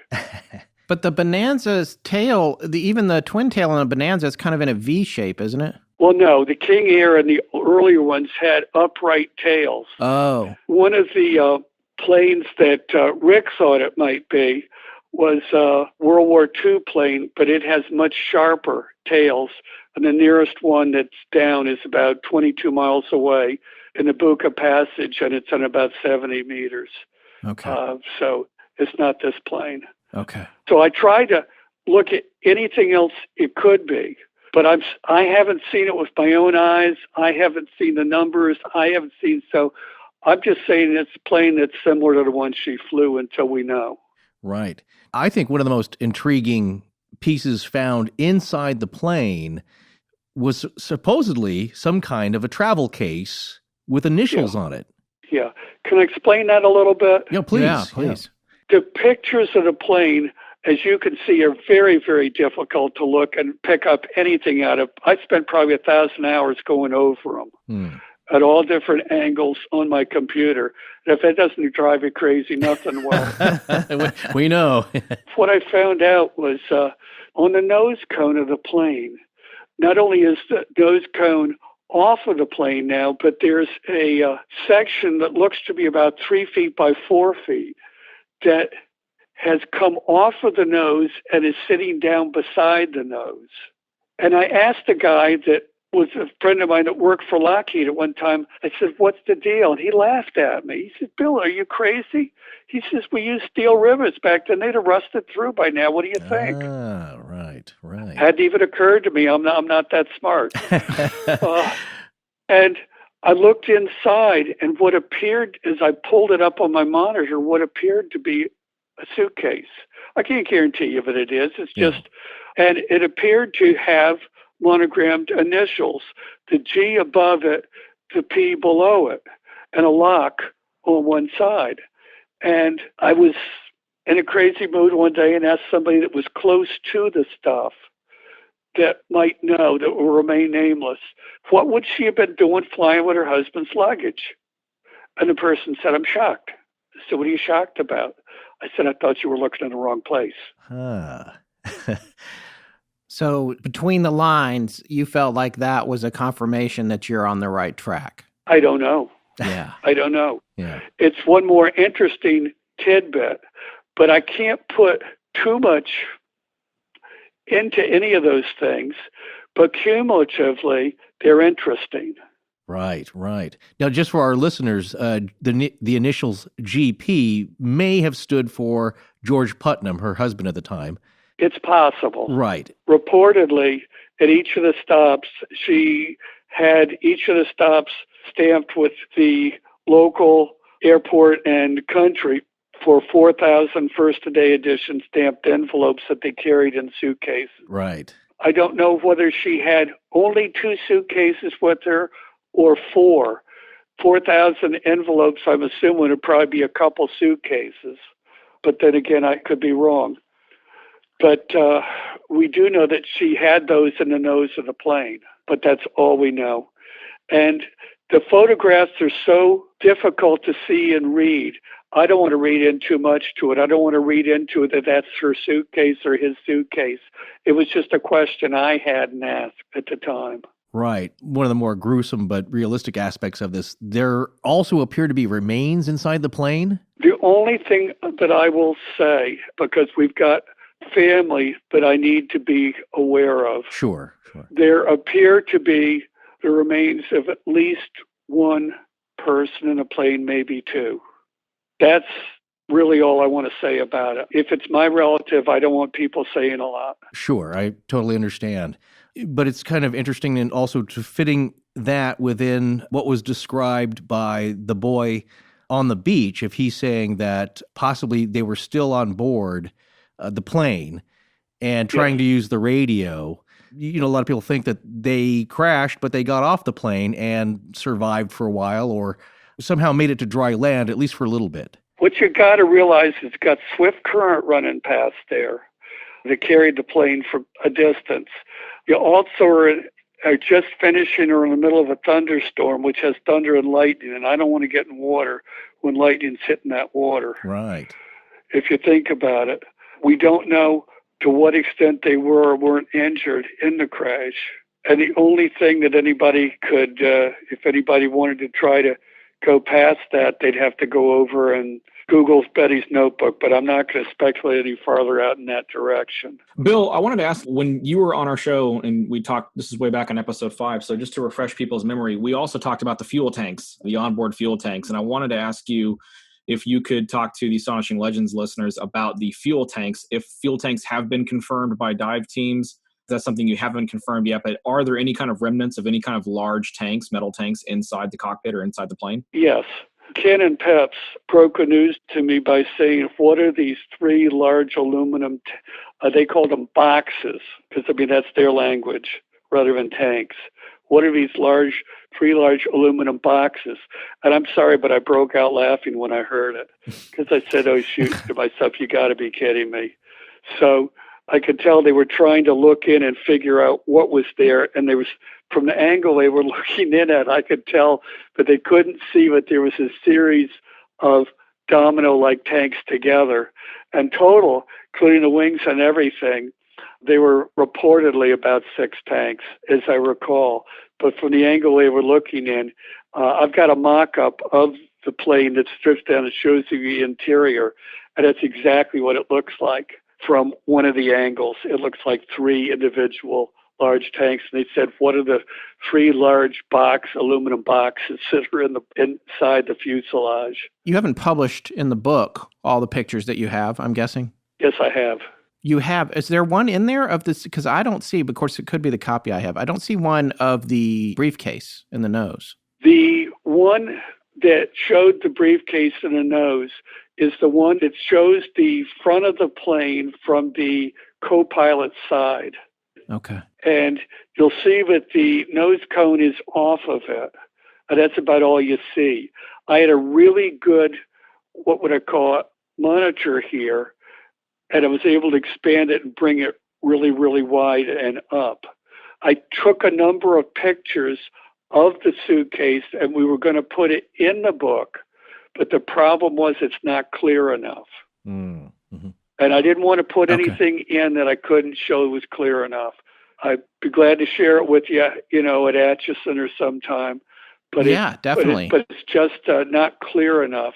And it looked almost as if on the G, as if it had fitting pieces that something went over, and what went over it to make it smooth had popped off of it, but the P still had its container over the rivets. First of all, your story is so intriguing to me. I'm so interested in it. I really appreciate your taking the time to come on our show and talk about it.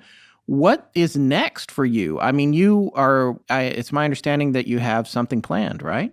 Well, we need to get permission to get back in. It took me 6 years in the beginning to build enough trust to be able to be asked to come in. We've applied for it in the past, and it takes a little bit of time to get permission from the government to come in and from the landowners and the chiefs. And we're in the process of doing that right now again. We've got 3 veteran divers from the U.S. that have contacted me that want to go over, that have different skill sets. Got master divers and some people that are good at underwater photography. And they contacted me and said, I'd really like to go. I'll go for free. If you can pay our way over for it, we'd really like to be part of this. So right now we're waiting for the permission to go in. We're also in the process of trying to get everything equipment-wise in order that we'd need here.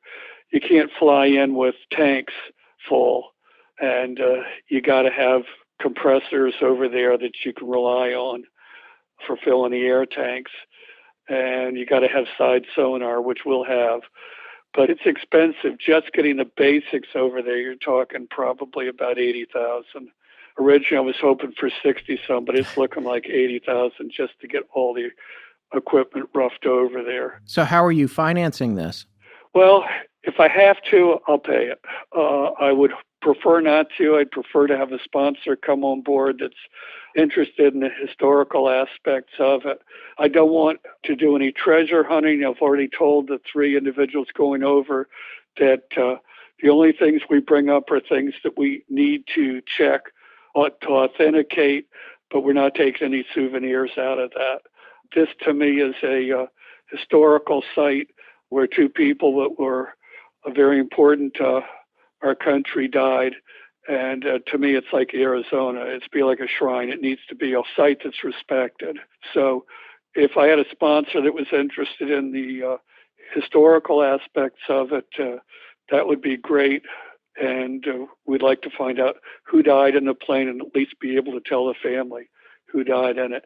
And who's to say, but any other person that died in it isn't important. They are. Yeah, of course.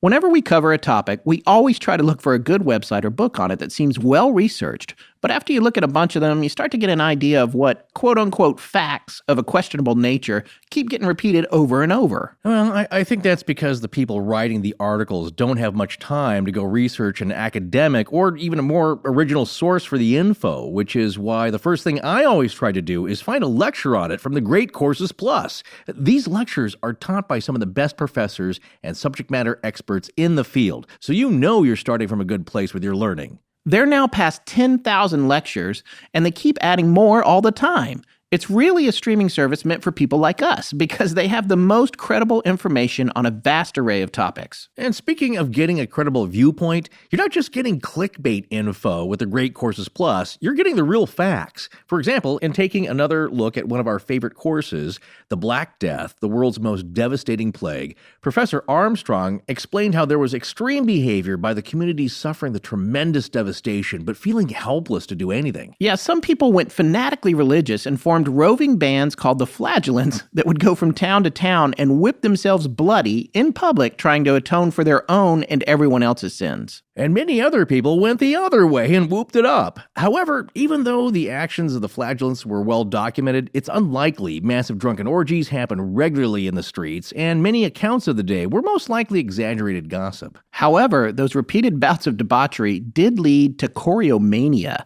or wild and crazy dance parties that lasted for hours and hours as a kind of defense against the plague and a denial of it. No doubt some of that excessive debauchery did happen, but it's probably not like what you read about in a web article trying to sensationalize it. So, kind of like medieval spring break where half the people died at the end. Well, the Great Courses Plus is where we go for the real scoop. And now you can too, because for a limited time, they're giving our listeners a full free month of unlimited access to their entire fascinating library. But to get this deal and start your free month, you need to go to our special URL, which is thegreatcoursesplus.com/legends. Right. So remember, sign up today at thegreatcoursesplus.com/legends. Hello, everyone. I'm Ben James, and this is Astonishing Legends. Let's get back to the show.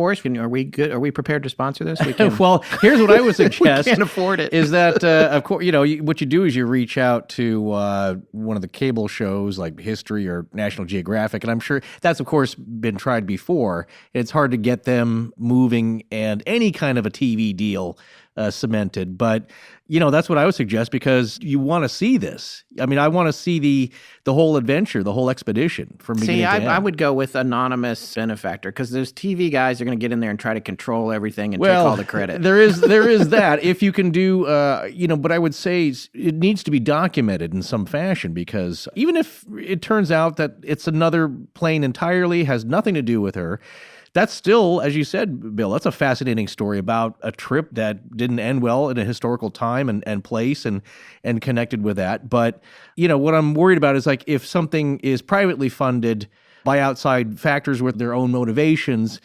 then maybe some pieces of that does not get out to the public. And it's something that we're all just, extremely fascinated about. And, guys, if I can interject just again real quick, what's really important about this is it's something that he's done the homework on. It's something that at first you look at this, you start from scratch and you have no similarities. And when you start looking at the flight path and you start looking at the radius, you start looking at the actual flight plan and what makes sense and what common sense would tell you, and you start looking at the math and the fuel and the location of the plane, is that on her path in some way, shape, or form? When did it fall down out of the sky, and when did it actually end up in the location that it's at? What does the plane look like? What is the dimensions of the plane? Is it twin tail? Is it twin engine? And then you start looking at things like the possibility of a briefcase there with the initials of GP on it. When you add all that stuff up, it just gets increasingly more likely that this very well could be the plane that, the entire world has been looking for so many years. And Bill's extremely humble about this, but look, at the end of the day, when things line up in the way that they do, if we're looking at this as a piece of evidence in a jury trial case, or if we're investigating as a team and something like this comes up, what are you going to do? Are you going to just ignore it and throw it out and say, it's probably not it? Or are you going to investigate the hell out of that and make sure that it's either not it or maybe the cornerstone piece of evidence in your case? So that's kind of, with Chasing Earhart, that's kind of been our position all along. And that's what I think a position that Bill shares himself is like, look, this very well could not be the plane. We're not saying that it is, but it should be looked at. It's a hypothesis like Japanese capture, like crash and sink, like the Nikamura hypothesis, like all of those, that warrants some attention to have a team go out there and look at this and get eyes on this aircraft and either, say, look, it's not it, and maybe find out who that aircraft belongs to, rather, and tell the story and complete that piece of history for the families that were affected by it, or possibly discover the holy grail of aviation. And like I said before, it's a win-win. And I think the work that Bill's done over the course of the last 10 plus years is, it's worth it. It certainly warrants it. And I think, it's one of those things that people should really pay attention to. I couldn't agree more. I just will have to look to see how much, I can really afford to pony up to do it, because I'm getting older and 80,000 is a fair amount. Yeah, sure. How far away are you think from getting permission from the local chiefs and everything? Days, weeks to maybe a month or two. Close. So you're close. Yeah. I think the other thing that's admirable, I think it's good that you're being real non-specific about the exact location. I think that's important, and I'm glad. Yeah. I think that, again, as Chris would say, that shows your point of view and your respect for what's happening here. Let me ask this question. I feel like I asked this way back when we did our show on Amelia, but do we have any idea how many Electras, 10E specifically, are missing right now? No. We don't. I don't know how many are missing. I can't remember what it was, 100. I can't remember how many that they made originally. There were a few in the area. Air New Guinea used most of them. And as I said, Air New Guinea's all returned, but I don't know beyond that. I really don't. Right. It's an interesting question. And until I actually see some strong evidence, I'm not willing to say anything more as far as the likelihood of whose plane it is, because I just don't think it's not comfortable for me to get out too far ahead on my skis. Sure. And you have spoken to Lockheed about the props that you have photographed, right? Let me straighten that out. Okay. I talked to an acquaintance of mine who was in the area who worked for Lockheed. Okay. And he looked at the pictures I had, and he looked at it and said, those look like hours when he looked at the props and at the engine. I don't want that comment to be misconstrued to say that the scientists at Lockheed, Sure. said X, Y, and Z, because I don't want to start rumors going. I have talked with Lockheed's antiquities folks and have lined up, should we be able to get numbers out of it, can you go back and figure out from those parts where it goes? And they said, yeah, we can do it. And when I sent them the pictures in 2011 or 12, they looked at them and said, we can't rule it in, we can't rule it out. But they said, but we honestly got to tell you, we're supporting Rick at the time and his endeavors. So we're not going to take on another endeavor right now. Mm-hmm. And so Lockheed wasn't interested in following up on it at the time. National Geographic and the Smithsonian have both interviewed me. Smithsonian brought in 4 people, and they spent 4 hours. We were only going to spend 1. And they brought in their air and space supposed expert. And we were sitting around the table, and I said, well, it appears to me that 70% of her route has never been searched. And she said, it's not true. I said, name me the person that searched Buka. Her head hit the table. It's running on automatic. Everybody's going on the same deal. When National Geographic finished with me, it said, we're going to talk to one of our experts, and then we'll let you know what we'll do. National Geographic comes back and said, we think you're looking in the wrong place. Smithsonian, same type of thing. And so at this point, I still communicate back and forth with some reps from the Smithsonian. They took it seriously enough to put it as one of the 4 or 5 theories of what happened to her plane 2 years ago in one of their magazines. But they're not willing to put forth any cash to go check it out, which I understand. You get calls daily probably about, we found this, we found that.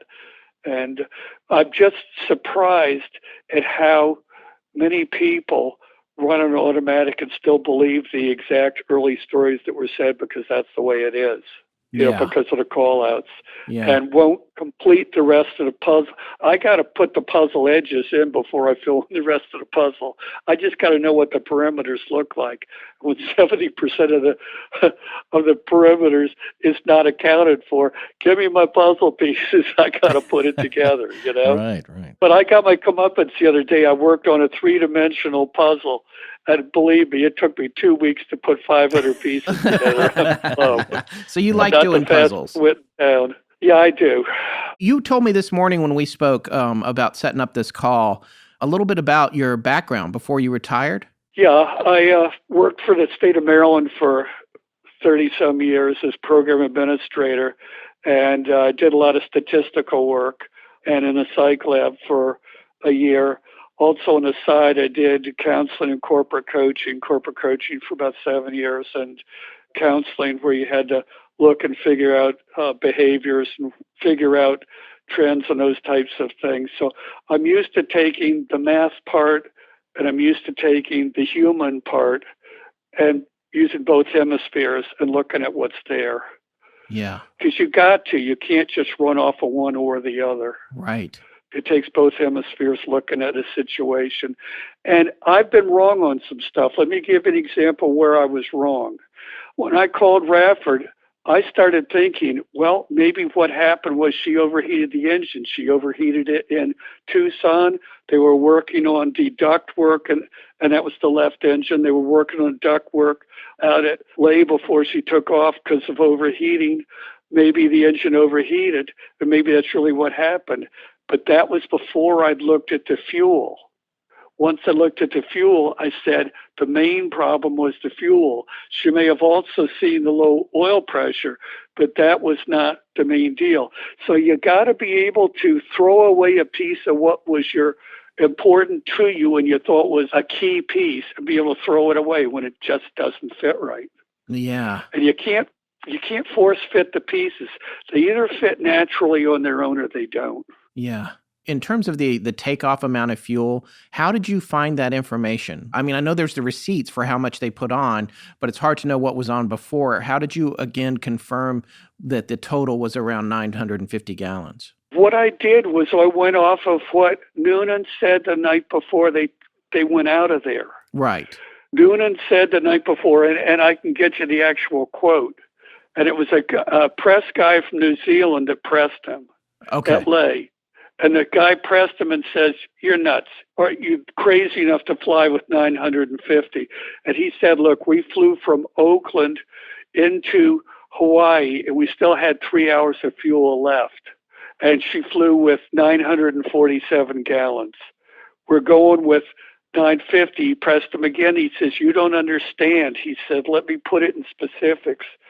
We can't take any more fuel than that because of the weight." Let me just mention one other key thing.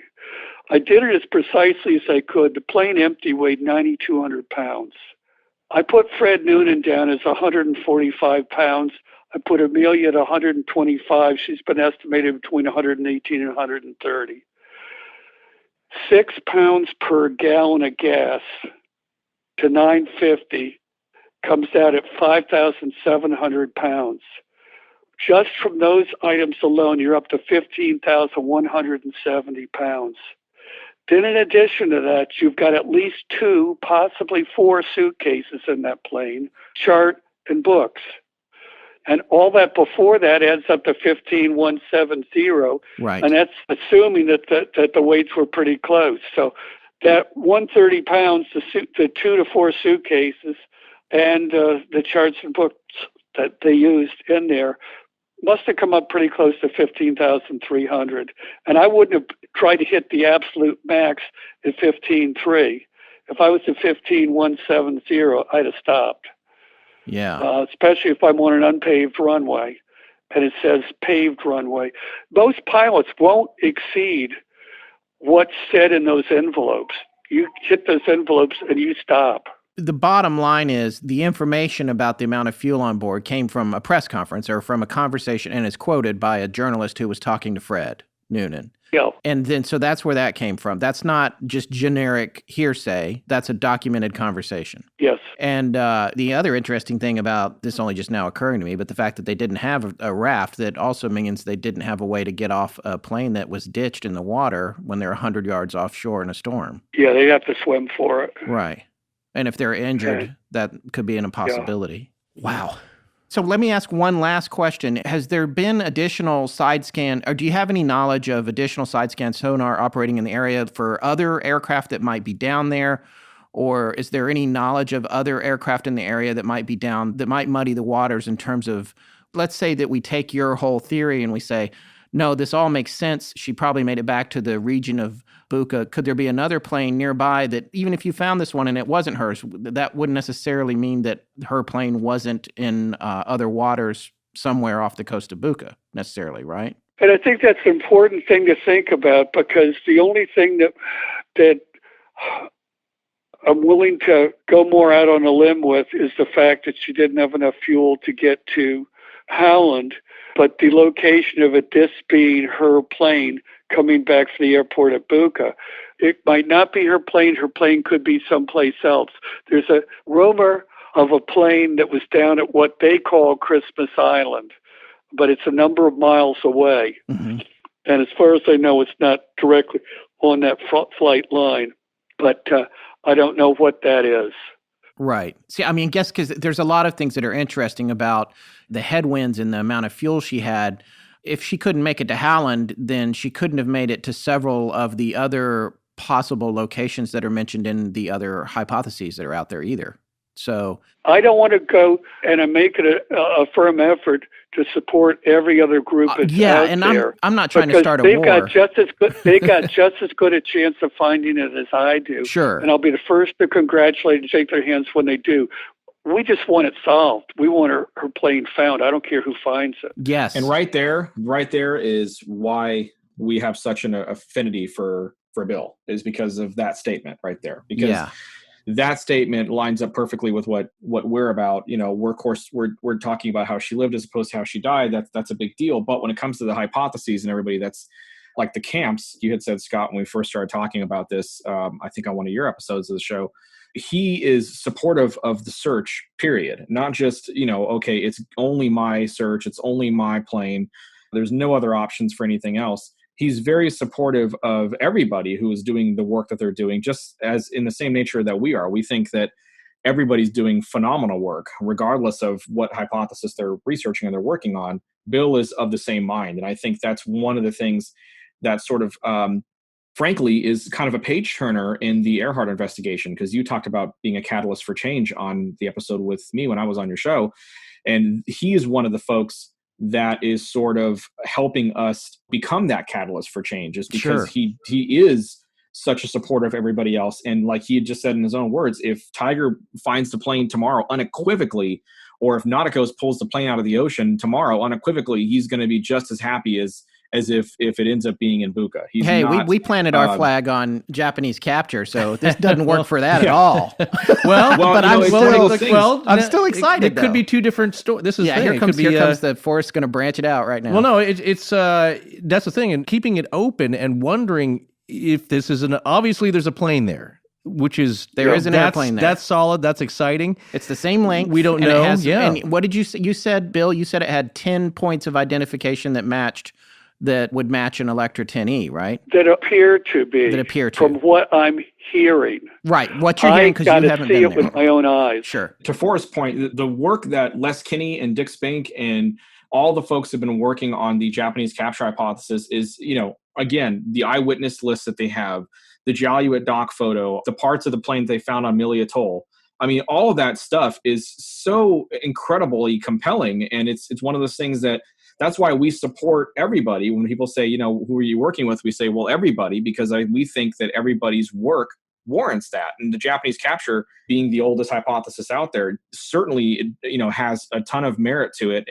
Depending on what you believe is, happened to Miss Earhart, Mr. Noonan. Is it that they got captured by the Japanese?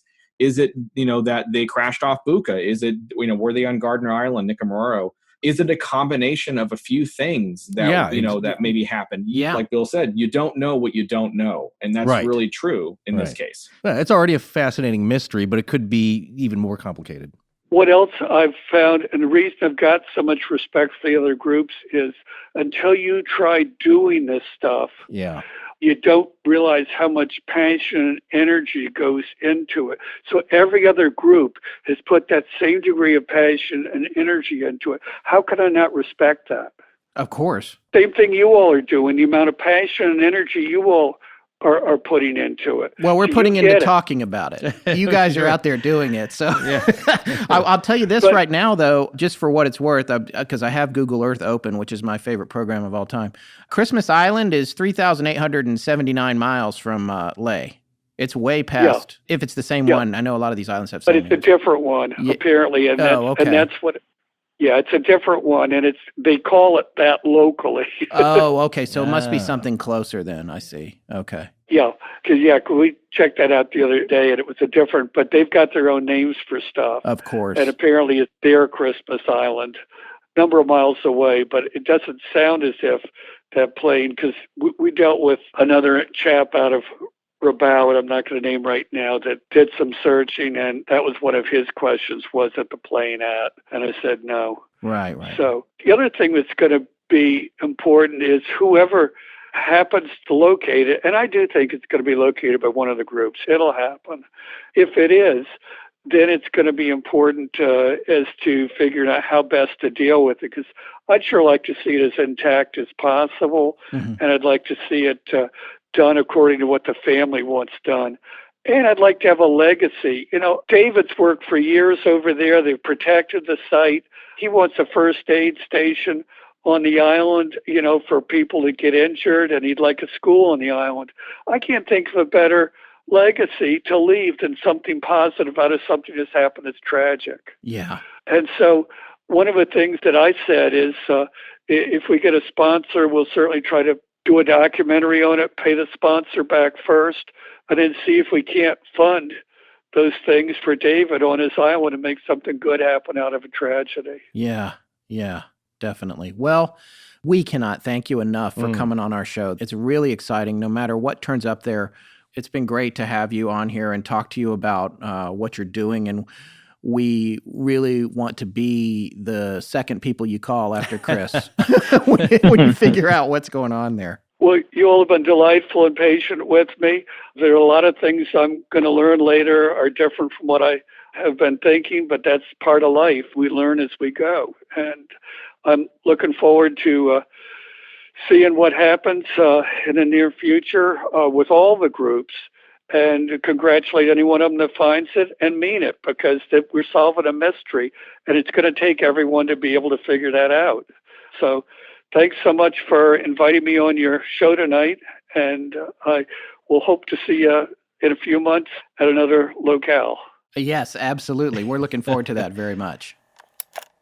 Wow. Well, if that all happens to be true, this could crack the case. An 80-year-old mystery. It could. But it might not. It might be someone else's plane. And something that Bill said that I thought was really important and tells you a lot about his character is, it's important to figure out who it is, especially if there's remains. Yeah. Because that story is not any less important than Amelia Earhart's story. Right. And so it's important to get to the bottom of it, and that tells you where his heart is, which I think is really significant. Well, it's still a couple of human lives that were lost in this crash. Yeah, and they're unknown now.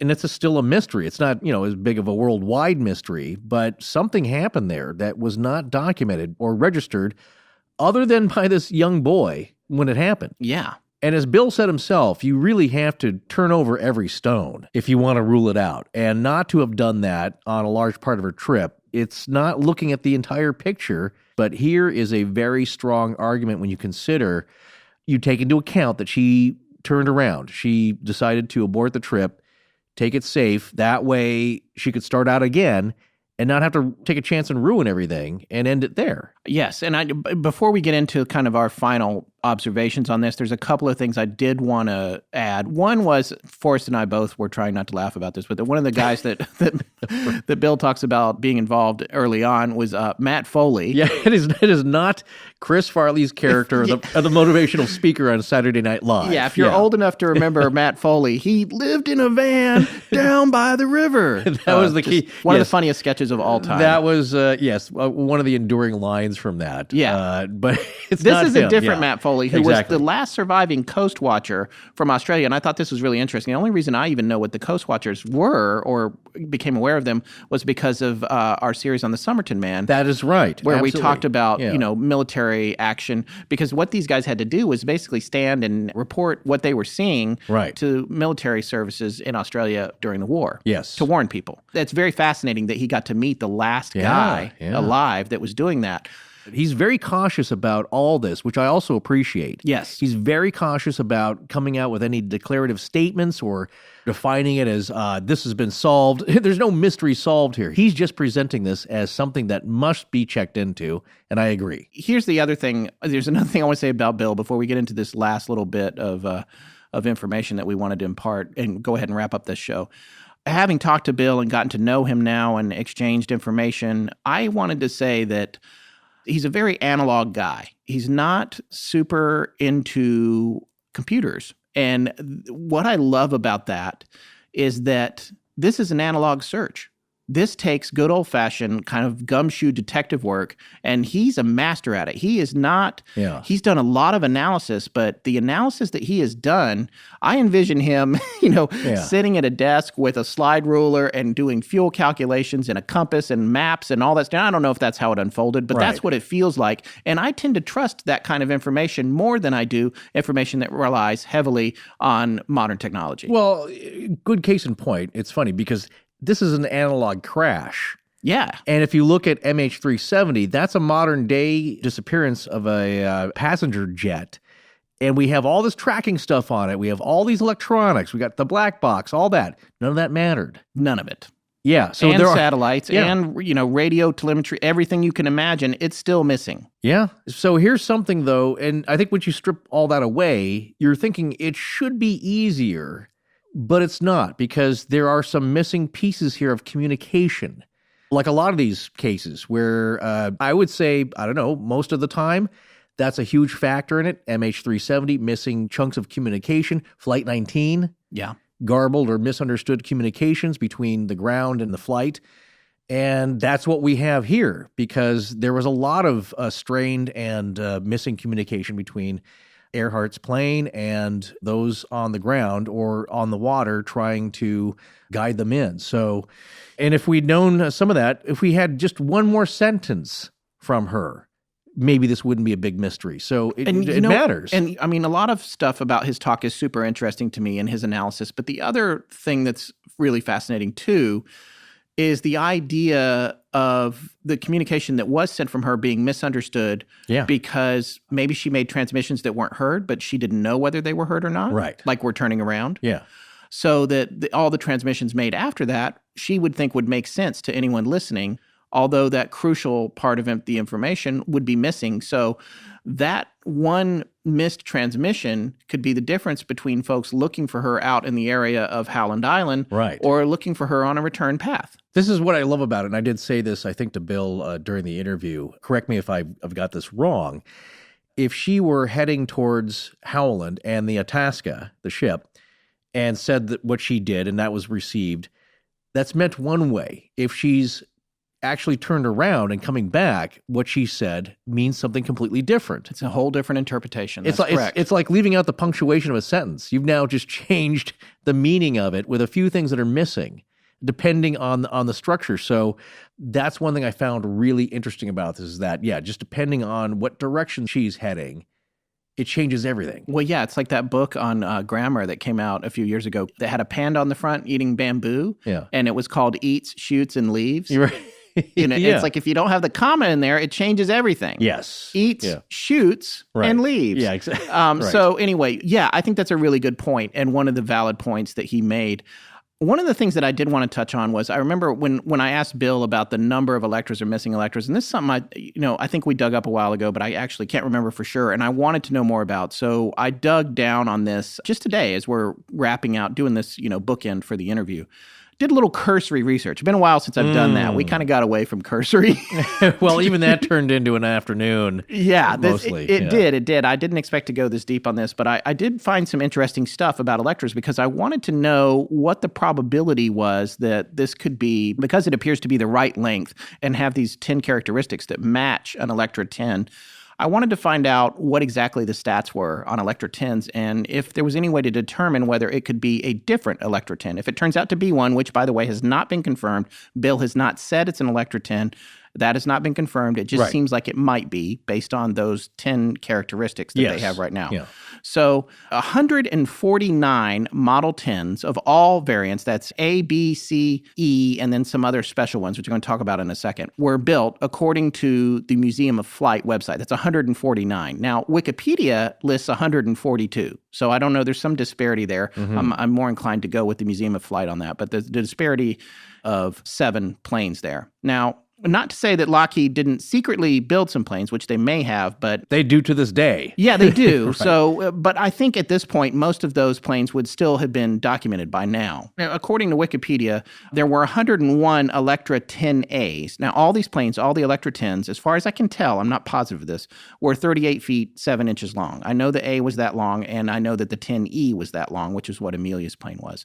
And they had a 55-foot wingspan. I believe the major difference between the different designations on the 10s was whatever engines they had on them. Varying power and that sort of thing. Right. So there were 101 Electra 10As. There were 18 Electra 10Bs. And interestingly, one of these was a U.S. Coast Guard plane that was designed for the Secretary of State. There were 8 Electra 10Cs, which Pan Am took all of those apparently. And then the 10E, which Amelia flew, there were only 15 of those. And 5 of those went to U.S. Army Air Forces. So we're really talking about, in terms of 10Es, we're talking about 10 potential planes. Then there were 2 other planes. There was this one-off plane called the XC-35, which had turbocharged Pratt & Whitney engines, which I believe was just a test mule, basically. And then there was another one called the KXL-1. That was a Model 10 made for Japan, apparently. So that's what we got, 101 As, 18 Bs, 8 Cs, 15 Es, which was hers, and then 2 special planes. That's Wikipedia's list, which has 142. There may be 7 other planes. Now, TIGAR, which is Rick Gillespie's group, the International Group for Historic Aircraft Recovery, has a webpage. They have so much information. All of it's very transparent, so it's a good place to get information like this. But they have a page known as the Electra Survivors Project, and it currently details about 16 surviving Electras as of right now. 14 of those are the 10As, 1 is a 10B, and there's only one 10E, one plane like Amelia's, which is the famed Muriel, named for Amelia's sister. And that plane was restored by pilot and Earhart historian Grace McGuire, who purchased it from a museum in Florida in 1982, and then she restored it at great cost before selling it to the Atchison Amelia Earhart Foundation. That's in Atchison, Kansas. And this is the last remaining Electra 10E. And it's there in Kansas, which I cannot wait, get to see in person in July when we go to the Amelia Earhart Festival, when we're going to be there. I'm going to do the pose where I have my hands outstretched between the propellers. Yes, but don't touch it. No, of course not. But we're going to be there courtesy of the Chasing Earhart Project, so a big thanks to them. We're very excited about that. Yeah. I did want to talk about those Electras, though, because my whole point was to try and figure out, again, what the statistical likelihood of this plane, if it's identified as an Electra, of being another plane. There are lots of other planes that were designed with twin engines and twin tails, by the way. So there's other potential there.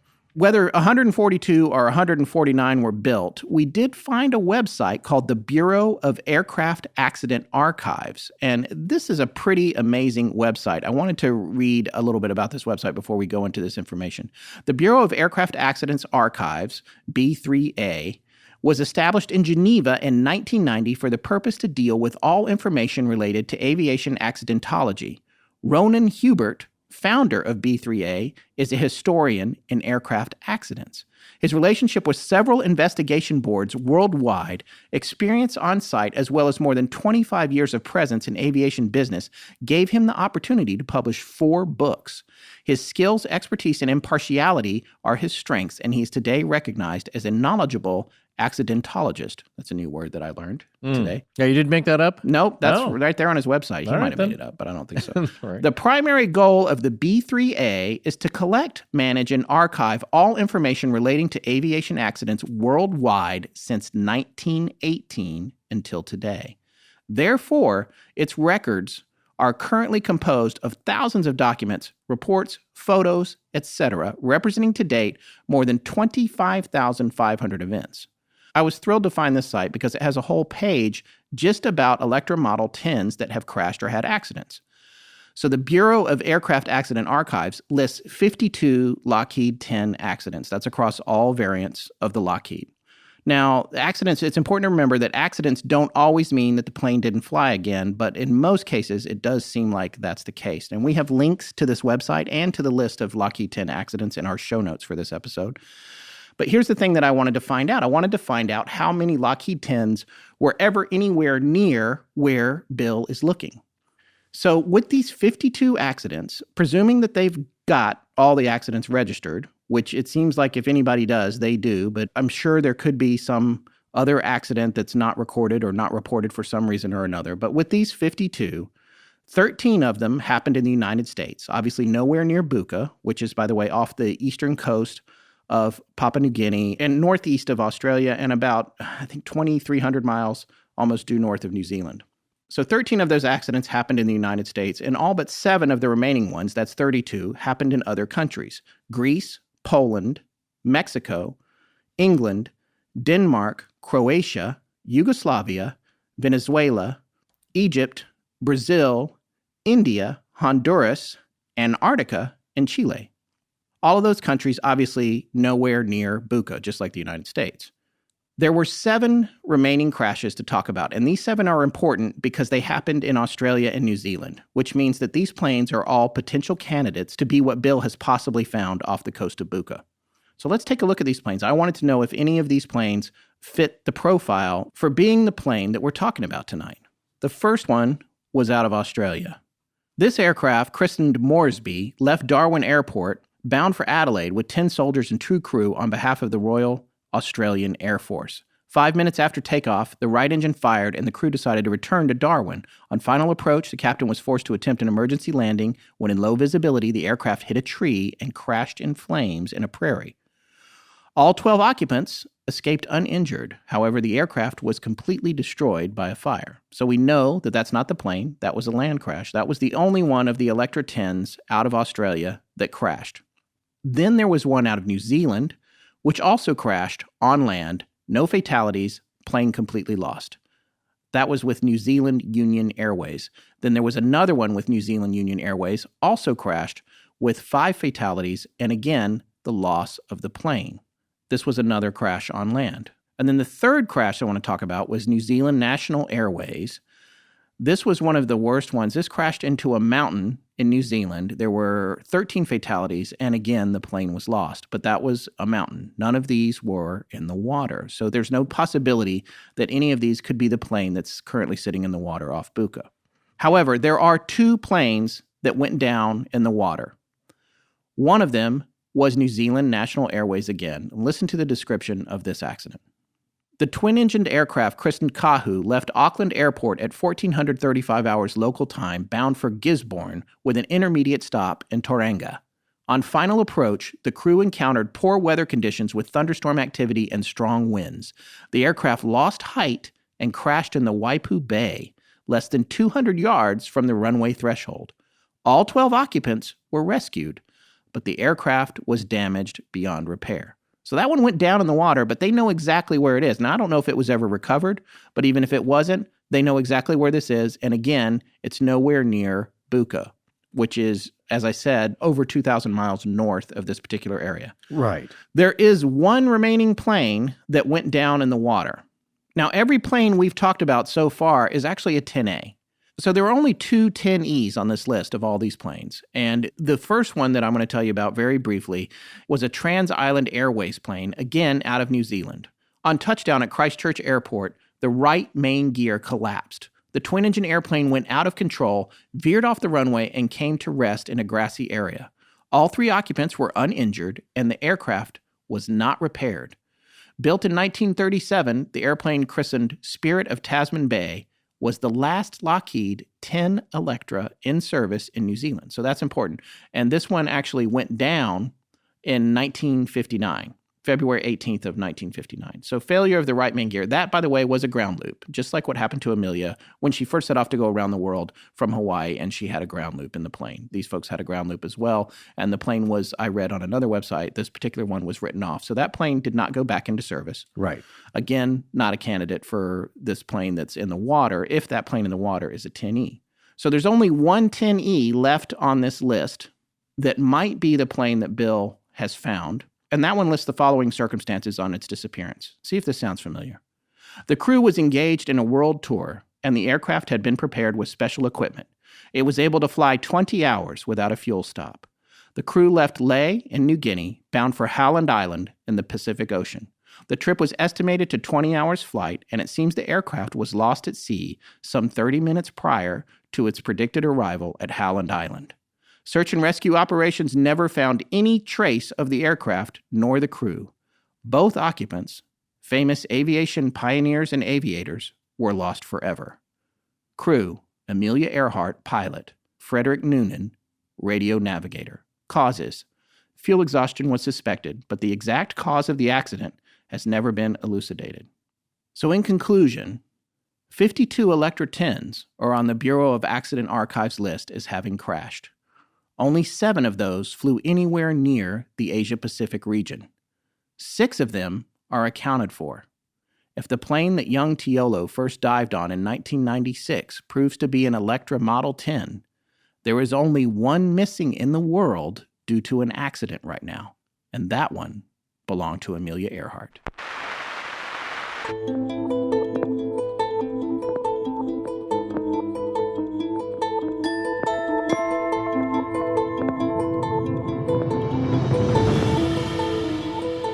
That's going to wrap up tonight's show. A very special thanks to both Bill Snavely and, of course, Chris Williamson from the Chasing Earhart Project. If you're interested in sponsoring Bill's expedition to Buka, please email us at astonishingcontact@gmail.com and write Buka, Buka, Sponsorship in all caps in the subject line, and we'll get your information to him. We'll be back next week with a new episode about our experiences on our first ghost hunt in Kent, Ohio.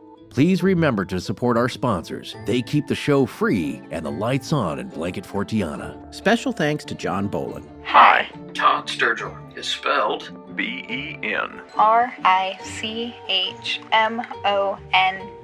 Galaxy-wide in perpetuity. Our show is edited by Sarah Wendell, and our theme, which is available as a ringtone, is by Judson Crane. Sound design is by Ryan McCullough. Special thanks to the ARC and its lead researcher, Tess Feifel. But most importantly, we want to thank you, our listeners. Visit our store at astonishinglegends.com or interact with us and other listeners on Facebook, Twitter, and Instagram. You can also find us at patreon.com/astonishinglegends if you'd like to support the show in that way. Copyright Astonishing Legends Productions. Good night.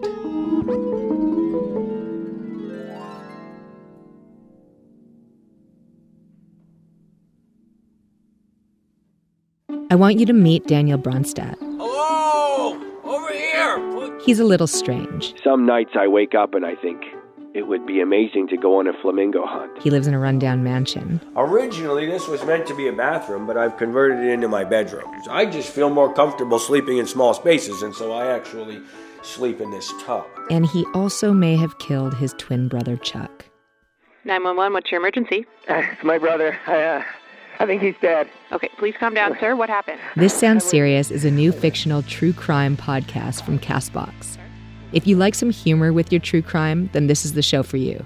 It's packed with cults, plot twists, a weatherman, a boy band, and, of course, an unsolved murder. Yeah, he's dead. He's face down in his bed, and I'm poking him pretty hard here, and it would be very unlike him to not respond to this kind of poking. Download This Sounds Serious wherever you get your podcasts.